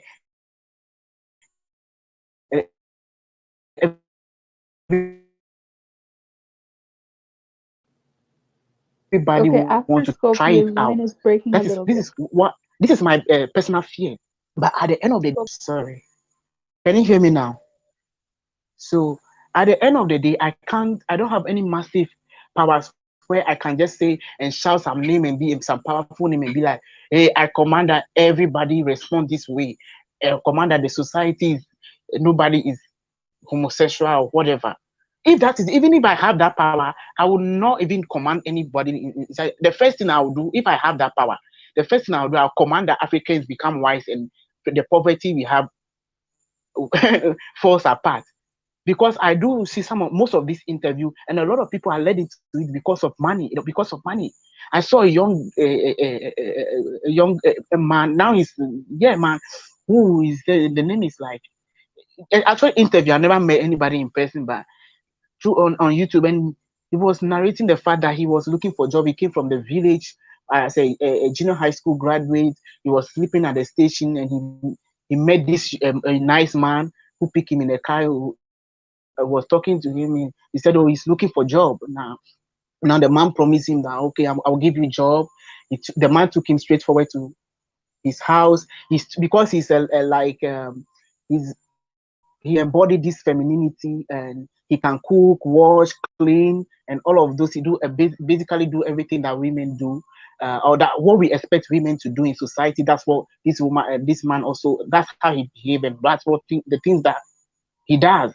So the man, he was with this man. According to his story, he was with this man for some time. The man was treating him very well. He was constantly asking, demanding for the work that he wanted to give you. So don't worry, you just be helping me in the heart. Then the man was supplying him with a lot of gifts and a thing. So he kind of forget about all his problems. And then it came to a point where the man would sneak into his bedroom and start demanding for sexual favors. And then that was when he had to give in, because he knew that he's afraid that he's gonna be on the street again.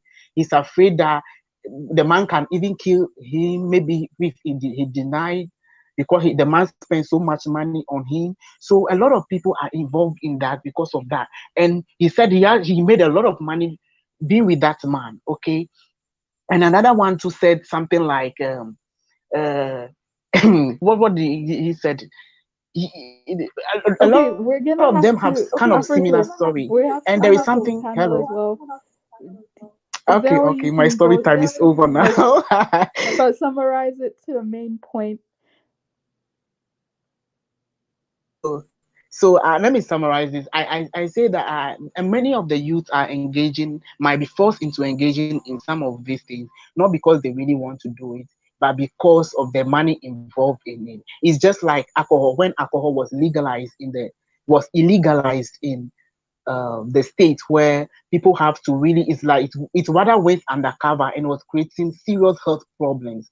The state has to really legalize alcohol for everything to be restored. Okay, so I feel like it's going to create more serious problems that we don't even think about when it's illegalized, or when everything is made to illegal. And when it's even legalized, it rather opens a door where we don't know how our society we will lose control of our society. So this is one of the things I wanted to say now. Okay, thank you. And just to add on to that story, what that guy went through is not good and it's not fair. That's basically like, I'll call it basically like prostitution. Not really prostitution, but kind of, where someone's using you for favors. So that shouldn't be good and that shouldn't be allowed and that should not be justified. It's not. That's an imbalance of power, actually, type of situation. But in any case, we can let Richmond go ahead. Thanks for calling in. Yeah, hello everyone. Okay, thanks for having me on. So from yesterday and today, I did some reading and research into this. So yesterday, I just didn't understand the whole reason why there was this need to implement this law. But from doing some reading, I understood that it was actually a very time-sensitive issue because I didn't even know about the whole LGBT advocacy office. That whole reading about that just pissed me off so much because we already have laws in the country that is against LGBT. Everyone knows this. These, of course, these Western embassies and all of that. For them to then have that office, which is one thing, and then to have the European Union, the Australian High Commissioner grace the occasion and even live stream it, that is just a big slap in the face of Ghanaian sovereignty right there. So now I understand the reason why our politicians want to rush to implement this law. That's one thing. But then you read the bill, and a lot of it is just too extreme for the sake of it. And one thing I have to say is that I understand the need for a new LGBT law because the current ones we have in our embedded in our constitution are quite outdated. For instance, in our constitution, we still refer to gay sex as carnal knowledge. Carnal knowledge literally could mean a man and a woman having anal sex and all of that. So I understand the need for that to be like a new sort of language to sort of like relate to LGBT issues and all of that. So I do understand we need a new law. A new our laws have to be updated, especially considering the fact that over 93% of Ghanaians are not in favor of LGBT. So I agree, we need to have a new law to apply because from 1992 to 2021, it has changed. It used to be just being gay. Now you can be transgender, bisexual, and we don't know what is going to come in the future. So I agree with that. What I don't agree with is some of the tenets of this new bill. It just doesn't make sense. It's too extreme because for the sake of it. Like you go, so I posted a link of it. I was going through it. It's so long. I only got up to I think page 10. And so far there are three clauses that I came across that just don't make any sense. You have clause 10, which states that if you are found cross-dressing or if you are found wearing any attire that is flamboyant, you could be in jail for a year. Again, What? you don't even have to be gay. Just dressing, just cross dressing or wearing an attire that doesn't match with your ascribed gender or ascribed sex. That alone, you could be in jail for a year. It gets better, and you go to clause 11. Clause 11 says that if you're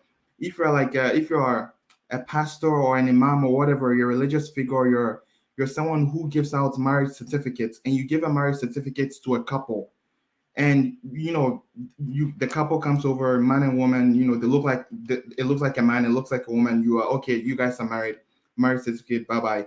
And then it comes later, it's revealed later that the man was actually born a woman or the woman was actually born a man. So basically they're transsexuals, and the officiating pastor or imam dino, you could be arrested and put in jail for up to 3 years. Again, let's go back again. You who gave this couple the marriage certificate, you didn't know that one of them was a transgender. They look like a man and a woman to you, and you wedded them. You could be in jail for 3 years. And then you have clause 12, which says that if this is the clause that just makes the least amount of sense. Clause 12 says that if you sympathize or if you have public opinion that is not strictly against LGBT, you could be in jail for not less than 5 years, but not more than 10 years. So you could be in jail for 5 to 10 years just because you sympathize. And that's the thing. You see, the law, when you word things a certain way, there's a lot of room for misinterpretation. When you say sympathize, what does that mean? Does sympathize mean what I'm doing right now? So if this law was passed in Ghana, I'll be arrested for saying what I'm saying. You see, this is where we mean that this law is too extreme. There's a lot of ambiguity that makes no sense. I urge all of you to read the bill. Those of you who think that those of you think we're making a lot of noise, read the bill. I'm not even done reading the bill. I really got to I think a quarter of it, and I've already found three clauses that are literally just classic witch hunting. It makes no sense. Why should you be arrested and put in jail for a year for cross-dressing? You're not gay. If that's the case, then a lot of the Congolese people Congolese friends I know who dress very flamboyantly, they shouldn't visit Ghana then, because the police are doing it again, just arrest them and put them in jail for a year.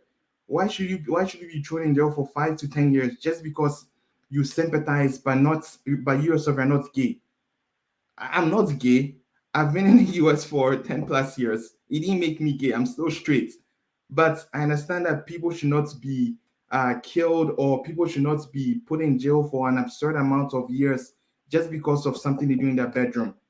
That is sympathy. I shouldn't be in jail for 10 years for just expressing that view. And I believe if I continue reading this bill all the way to the end, I'm going to find so many other ridiculous clauses there. That's the criticism some of us have against this bill. It's too extreme.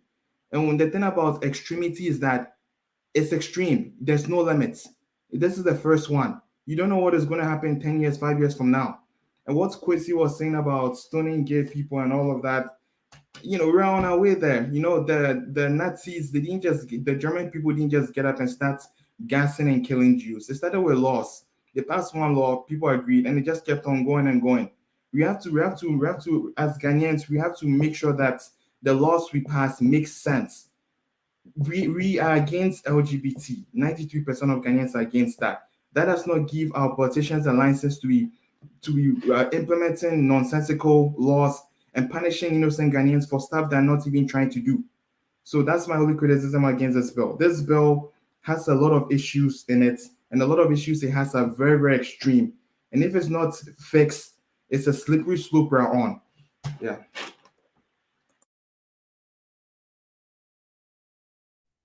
Well, African Millennial. I wanted to go on quickly. Yeah, I don't know if can you guys hear me? Oh, let me see. Oh, you guys can't. Hello. Yeah, we can hear you. We can hear you clear.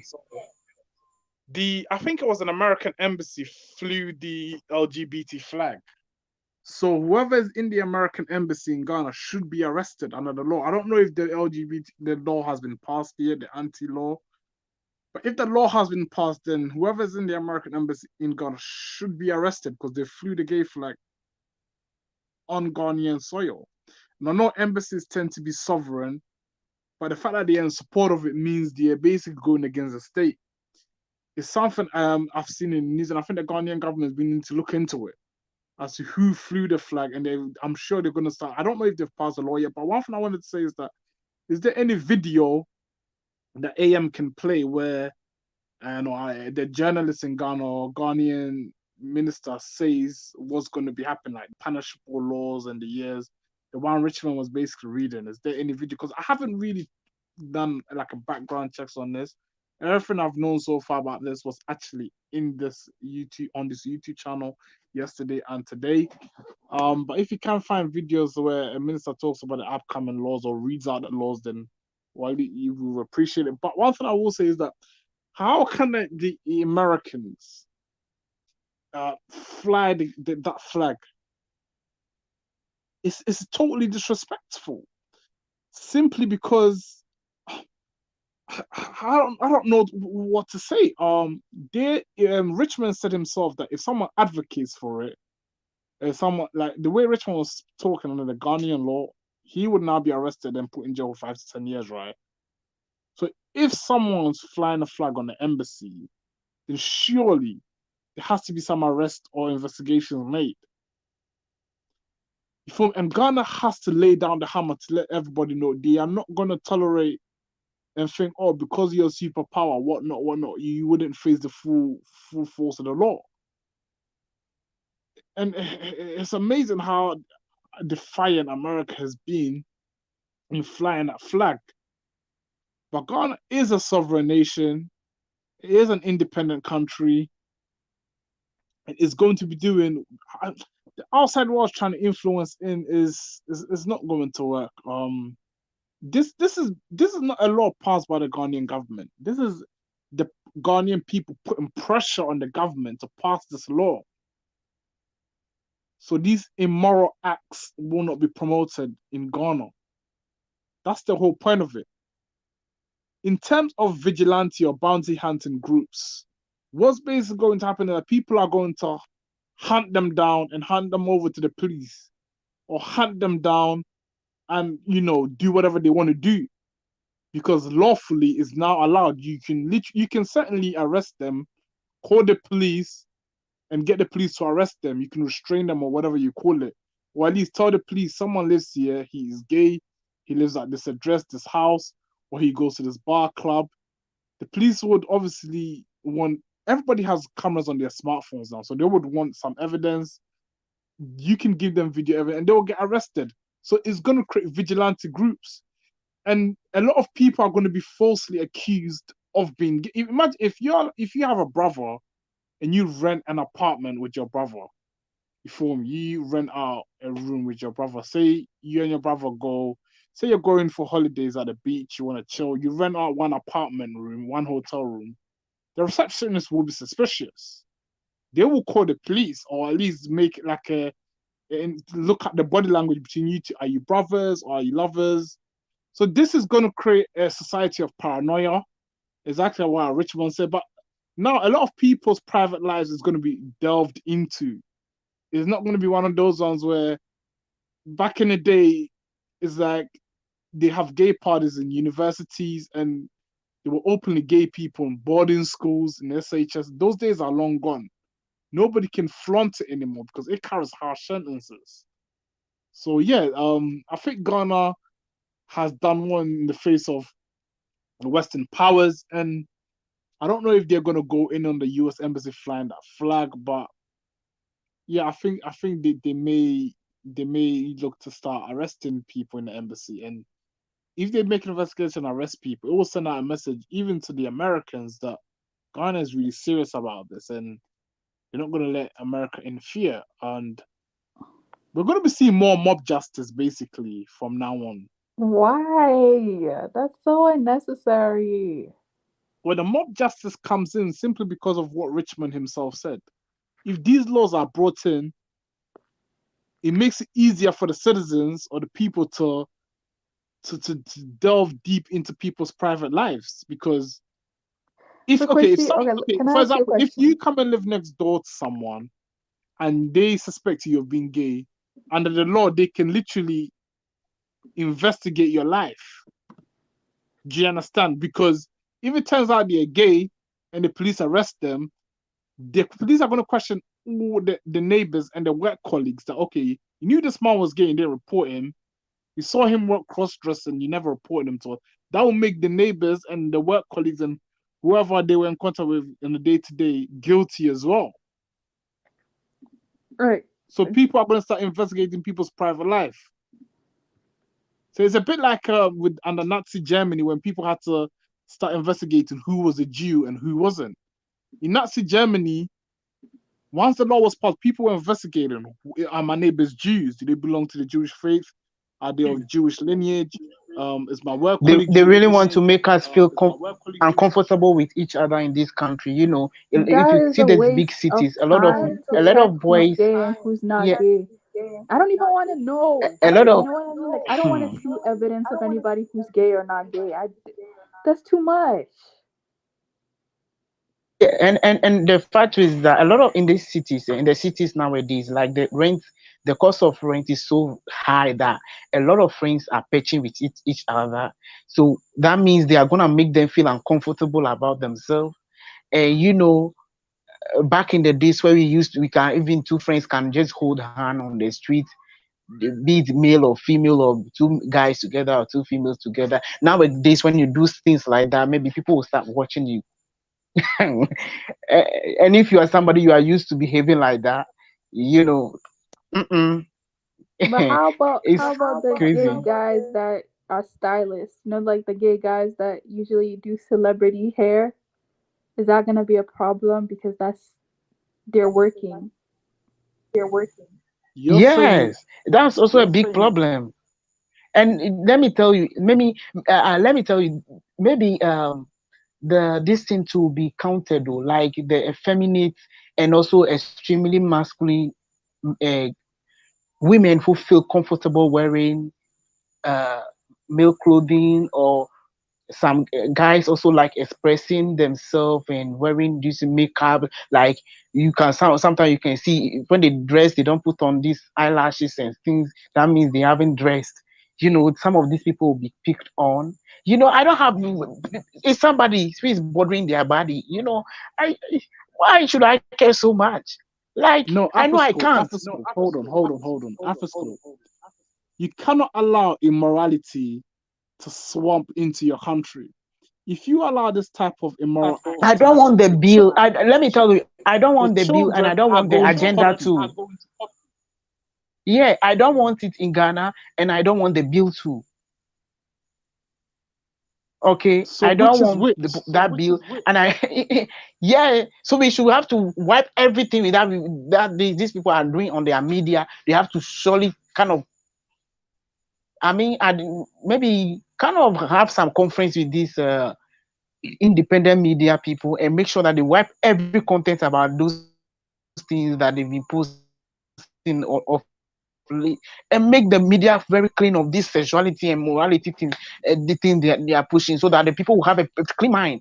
Whoever wants to do it, we cannot chase them. We can do everything. At the end of the day, let me tell you, most of the young guys, young girls and boys, let me just say the youth in this country, we are thinking about our life, our future. We are fighting with poverty. Poverty is chasing, generational poverty is chasing after us, and we didn't finish dealing with that. Okay, and now we are bringing a bill to war. What about the unemployment and people who are being underpaid? Why can't they make a policy against that? You're very defensive. I'm suspicious at the moment because basically, no. You're basically trying to go ahead. This new bill is irrelevant. And basically, the whole point is to protect the future generations of Ghana. Children will pick up on these immoral acts and start copying.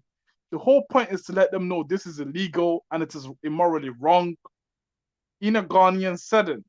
You're right in terms of there's much more important things such as, economic development and, growing the economy and creating jobs for the youth has to be a higher priority than this reform. This is obviously not important. Like a lot of people. I just discovered that two young guys some years back ago reported that they've been underpaid for acting gay porn. Young guys, Ghanaians, okay, they were flown and they were underpaid by the so-called intermediary who was also I don't think he's a Ghanaian. They were underpaid. They said they were supposed to take about $2,000 or so, and they underpaid them. And so that's when they started leaking it, and they went on the media not even on the media went to these vloggers to kind of take on the news. Okay, so already people are dealing with poverty through this way. So how can we do now? What can we do? We have to protect whoever we want to, whoever is ready to be protected, not people who cannot be protected. Okay, there are a lot of poverty issues happening, and I feel like these people can easily, because these people have money, they can influence the way I'm seeing the thing. Everybody agrees there's much more important things to deal with in Ghana than this, such as growing an economy, creating jobs, looking at the minimum wage to make sure, lifting people above poverty. Everybody knows much more, the Ghanaian healthcare system. Everybody knows there's many more important things to deal with than this whole anti-bill or whatever law being passed. We all agree with that. The two guys I talk about, they were even accounts. You're saying the two guys, what did you say? Because your voice kept on breaking. I didn't hear you all. You said the two guys have done what? I'm saying the two guys that were joined to, and that acted the so-called porn that they said on the interview, they were accounts. They speak tree. No, I said, are they gay? They acted gay porn. So what are they? How can we classify those people too? They attended what? They acted gay porns. So you're telling they gay actors basically? Yes, they were picked from Ghana, and they said they were sent to Ivory Coast, some part of Ivory Coast, to act that. So they acted that in Ivory Coast. Well, then they should stay in Ivory Coast. They shouldn't come back because they'll get arrested. This is that simple. I don't see I how mean, hard it is. it has been the news for some time, and it has been on the web or whatever for some even before this, all of these crazy the way this, how do you call it, the interest is rising so high, like people are now making it look like there are a lot of gays in Ghana that they have to really push this agenda to support them, or they're kind of making us feel uncomfortable. Yes, this is how it's looking. Bro, look, Africa TV, you're all the way. Look, if there are two men who went to Ivory Coast to act this act, and now they know it's illegal in Ghana, then they should stay in Ivory Coast and not come back.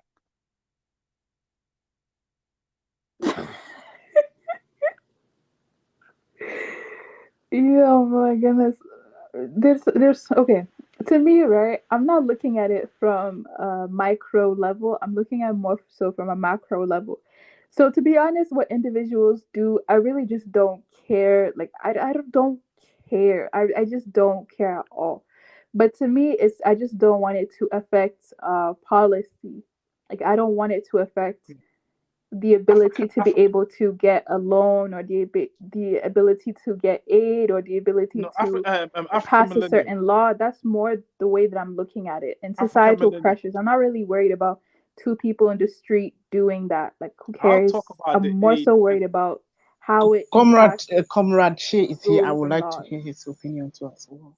Yeah, he said Comrade Che has talked. Go on. Yeah, I had to change my name. Yeah, all of you don't have your names. But anyways, Afriscope, I do see where you're coming from. And I more or less had the same opinion as you yesterday. But again, I read the bill. The bill is necessary.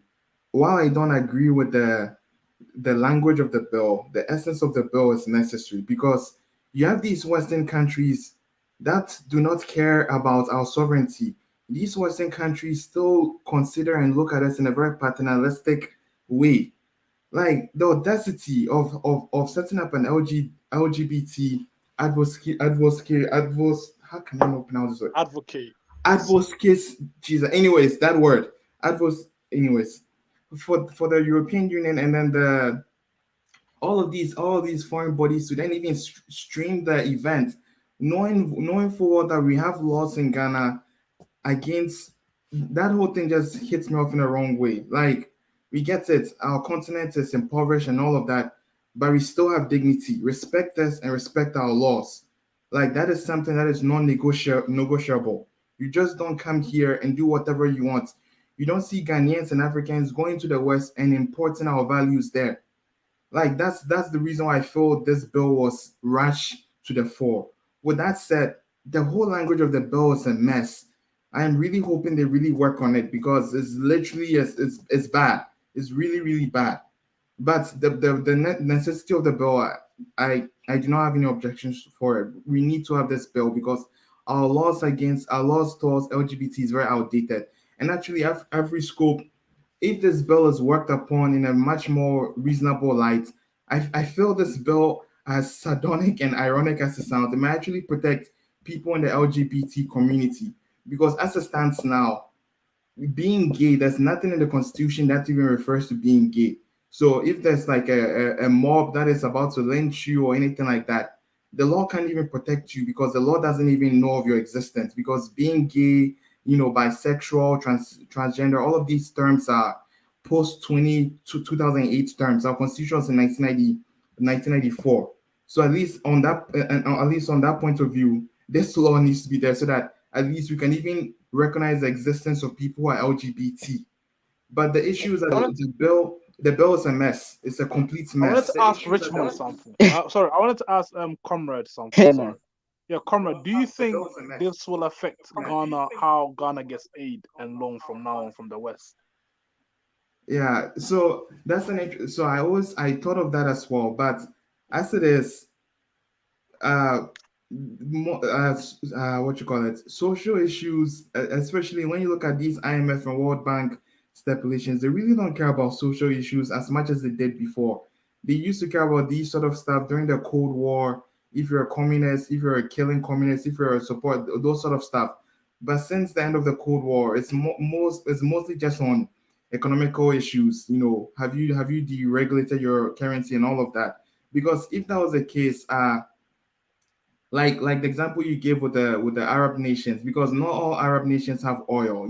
Like Yemen has no oil. Yemen is poor, yet the West doesn't impose these sort of like stipulations on loans and stuff to Yemen, telling them that you should open up for LGBT. The LGBT thing, I think it's more or less the sort of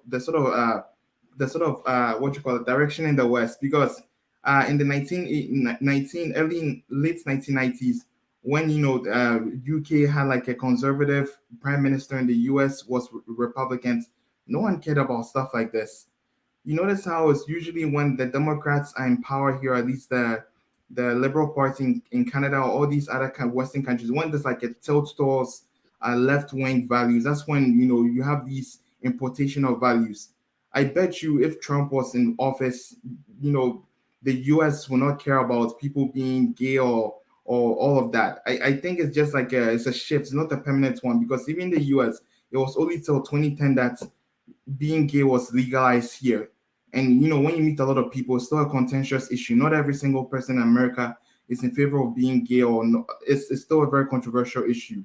So at least economically speaking, so far it doesn't look like the sanctions or the stipulations on loans for you to be accepting of being LGBTQ, because even the government that will impose these loans and sanctions, the loans outlast a 4-year or 8-year term of an American or whatever president. So they can't even make those stipulations when they themselves wouldn't be empowered to see if it's being fulfilled. At least that's my opinion. Oh, so you live in the States, right? Yes, I do. Yes, I do. I do. So let me ask you these personal questions. So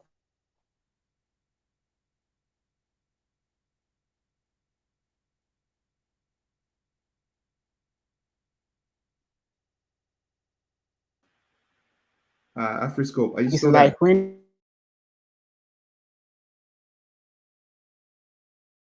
Phyllis, can you hear me? Yes, I can hear you. Please go ahead.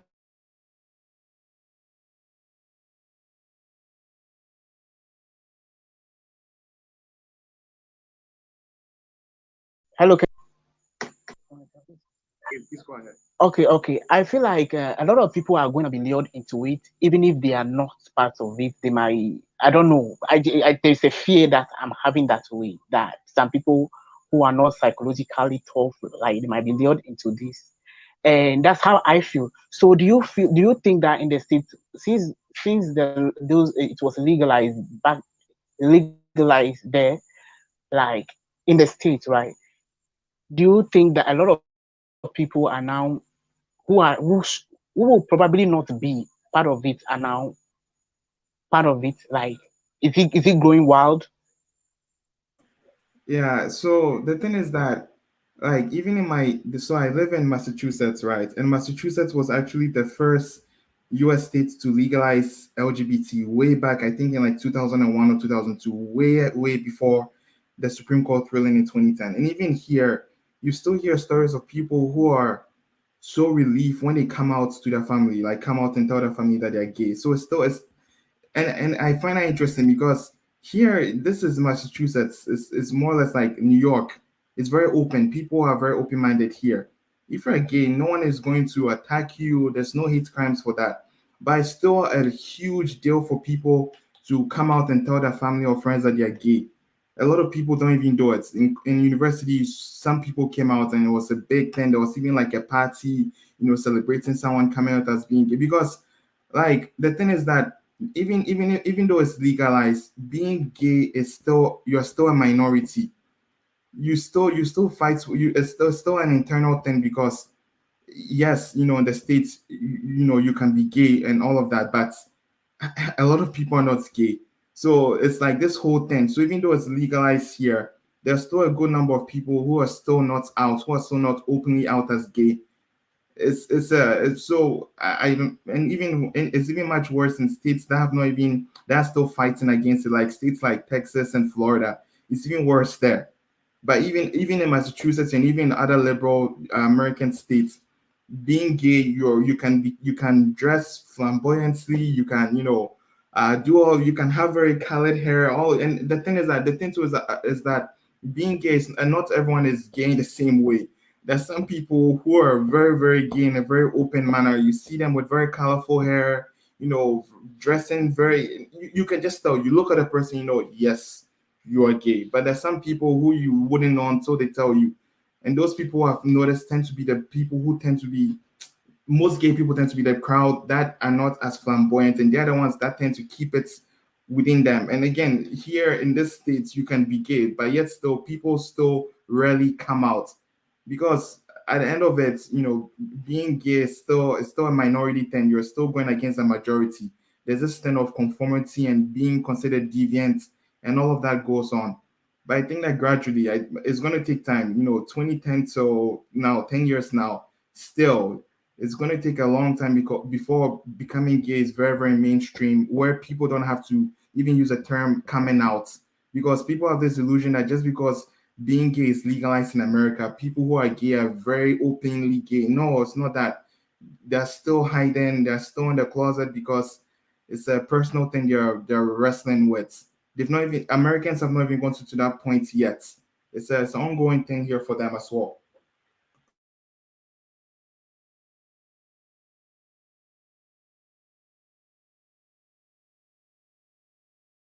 Yeah, I kind of wish that we didn't make The amount of people sexuality subscribing or to sexual the preference lifestyle such is a big rising, or deal. is rather falling, or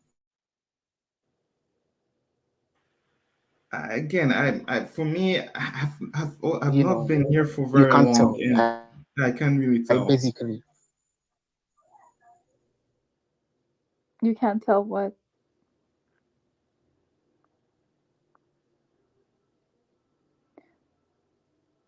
Because I'll put it like this: I've actually met some.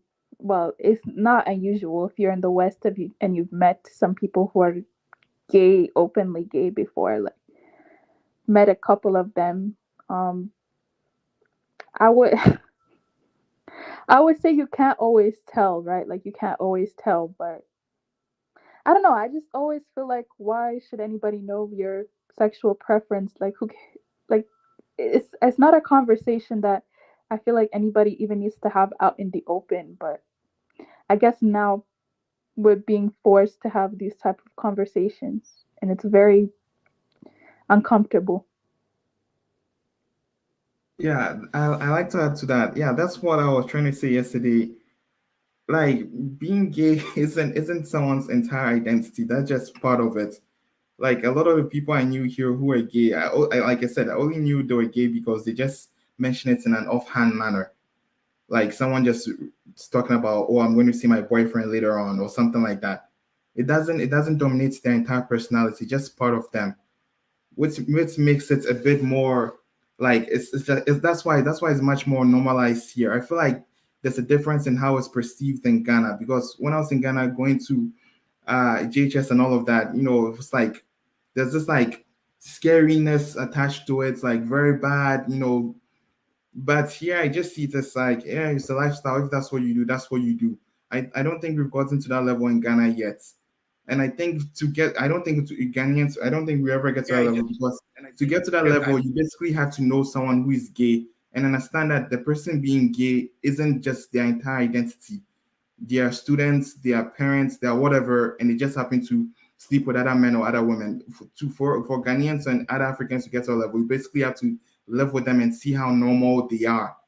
But again, it's different cultures, different societies. Here, most Americans are going to know someone who is gay, so at least that stigma of gay people being sexual perverts or whatever it is, it doesn't exist. But in Ghana and Africa, most people live their entire lives without ever meeting or talking to someone who is gay, so they don't understand what even being gay means, except that they don't sleep with women or they don't sleep with men and stuff like that. But yeah. What I'll say, right? Someone said being gay is illegal in America. Guys are so funny. Oh, what I'll say though is okay, and this is the part of the live stream that I'm probably gonna get the whole channel banned, but that's okay. The gay and lesbian thing, I think because I've seen it so much, I've become desensitized. I'm not saying I accept the lifestyle, but I'm not it there's a part of the LGBTQ that makes me very uncomfortable. I'm not going to say which part it is, but there's that part that I just hope if anything happens, Africa really needs to be careful of that group of people because they're the ones that I think are problematic, not the gays and lesbians, but somebody else. I think they're the ones that are extremely confusing. But I'll just leave that aside. After Scope TV, by any chance, have you come across anybody who you suspect that maybe they were gay or lesbian or from that community? No, I haven't. Okay, but let me tell you, some years back ago, yeah, about last 2 years, there's these two Cuban doctors and the nurses. The nurses in Africa, they gossip a lot. And so there were just two nurses with me, and they were like, "Oh, those guys look so handsome. One should give me the other one." And they were like, "Oh," and then the other one would say, "Oh, they are gays. They are married and they are from Cuba." And I was shocked. So when they came around, I was being sneaky and I wanted to look at whether it is true. And so I watched the hand and they were having the same. Sorry for the background noise. Sorry for the background noise. So I watched their hand to figure out they were all having rings, right? And they all have the same pattern around the ring, like there is a leaf around the. That's when I suspected that it might be true that they are actually married couples. That's my first time I've seen that. So I don't know whether it's true because I it doesn't I just can't believe it. Maybe I just can't believe it, like because the people I saw they are doctors, meaning they can actually get any woman they want, and so I'm a bit confused even today. But it's still it's stuck in my mind that I got to see two white men, Cubans or doctors, and they are specialists, and they claim that somebody claimed that they are gays, and I have to see, and I saw the ring on their. So this but I haven't met any before. Nobody ever if I wouldn't know. I just no, and nobody has even ever approached me and say no. I don't think they do.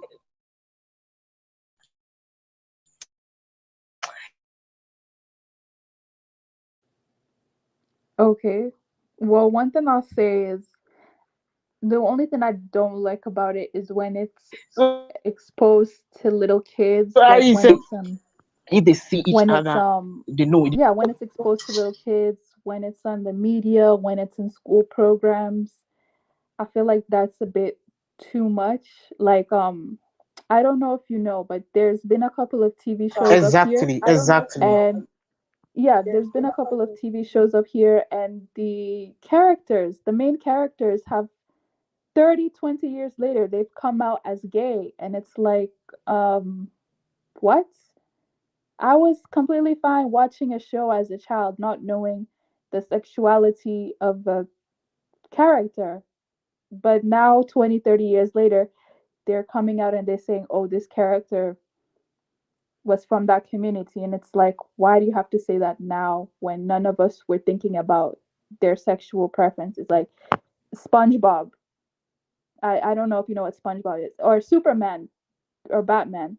Why do we need to know the sexual preferences of Batman or SpongeBob or like they're children, it's just that's the annoying part of it. But It's true. The children can easily be indoctrinated to believe that that's the way of life, and they can easily accept it. I believe what the justification for what they were doing might actually be to kind of make it more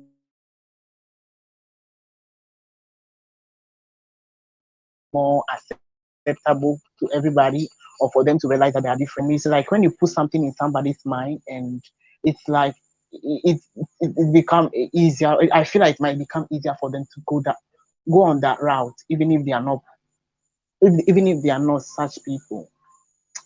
And it's a big problem, because we know it for sure. If there is a psychologist in the chat, they can come on the panel and even explain to us what I'm trying to draw at, because I think we need to even use technical things when I'm trying to use psychology. But yes, things like that, we call certain things psychological operations, and it can be done. They can use pictures, they can use languages, they can use written documents, they can use things and push it in on people's 24/7. Before you know, that's why do you think advertisements, or whatever they call it, why do you think they are able to influence people's decision?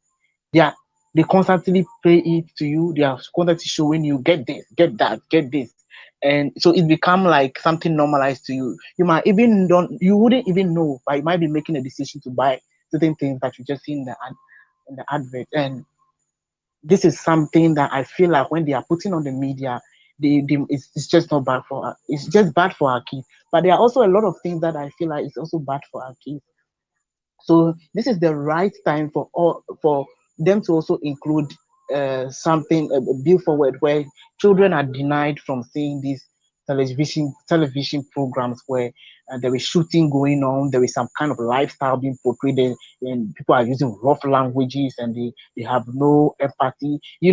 They are killing, and people are seeing blood. The kids are seeing blood. It's become normalized for them, and this is what we see nowadays, that people are less more tolerance of each other. That is why I feel something big. It's bigger than me. But to me, I don't want this. I don't want this in the country. I believe that there are surely people like that. I believe there are people. If there are not people in the country, they will not be fighting for representation. But at the end of the day, I feel like when we open the door now, we don't know what is coming, because financial wise, we are not there.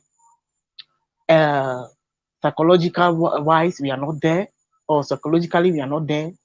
Like militarily, we are not even there. So how can we defend ourselves when we can't control our mind, we can't control our pocket, we can't even control who guards us, and who we are listening to next? Like, it's a whole lot of mess. And somebody else, Kwesi is back. You can go on now.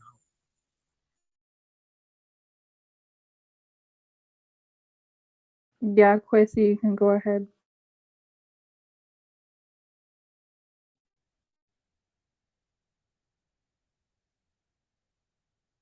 Yeah. I was trying to unmute myself in it. Let me see. Yeah, hopefully you guys can hear me. Yeah. So obviously this bill, like I said, I was hoping African Millennial will put a video out, like I said earlier, so we can see the president or someone high ranking in the government talking about the anti-gayism, so we get different perspective about. One thing I will say is that what has been passed, and Ghana has to stay strong and not bow down to international pressure. Because at the next UN general meeting, because they have these UN general meetings where different leaders of countries come to give a speech. The Ghanaian president will be questioned by other nations at the UN meeting or whatever they call it. So he has to be prepared for the diplomacy side of things, isn't it? But Ghana has to stand firm and stick to their own rules and laws. And people may say they don't care, but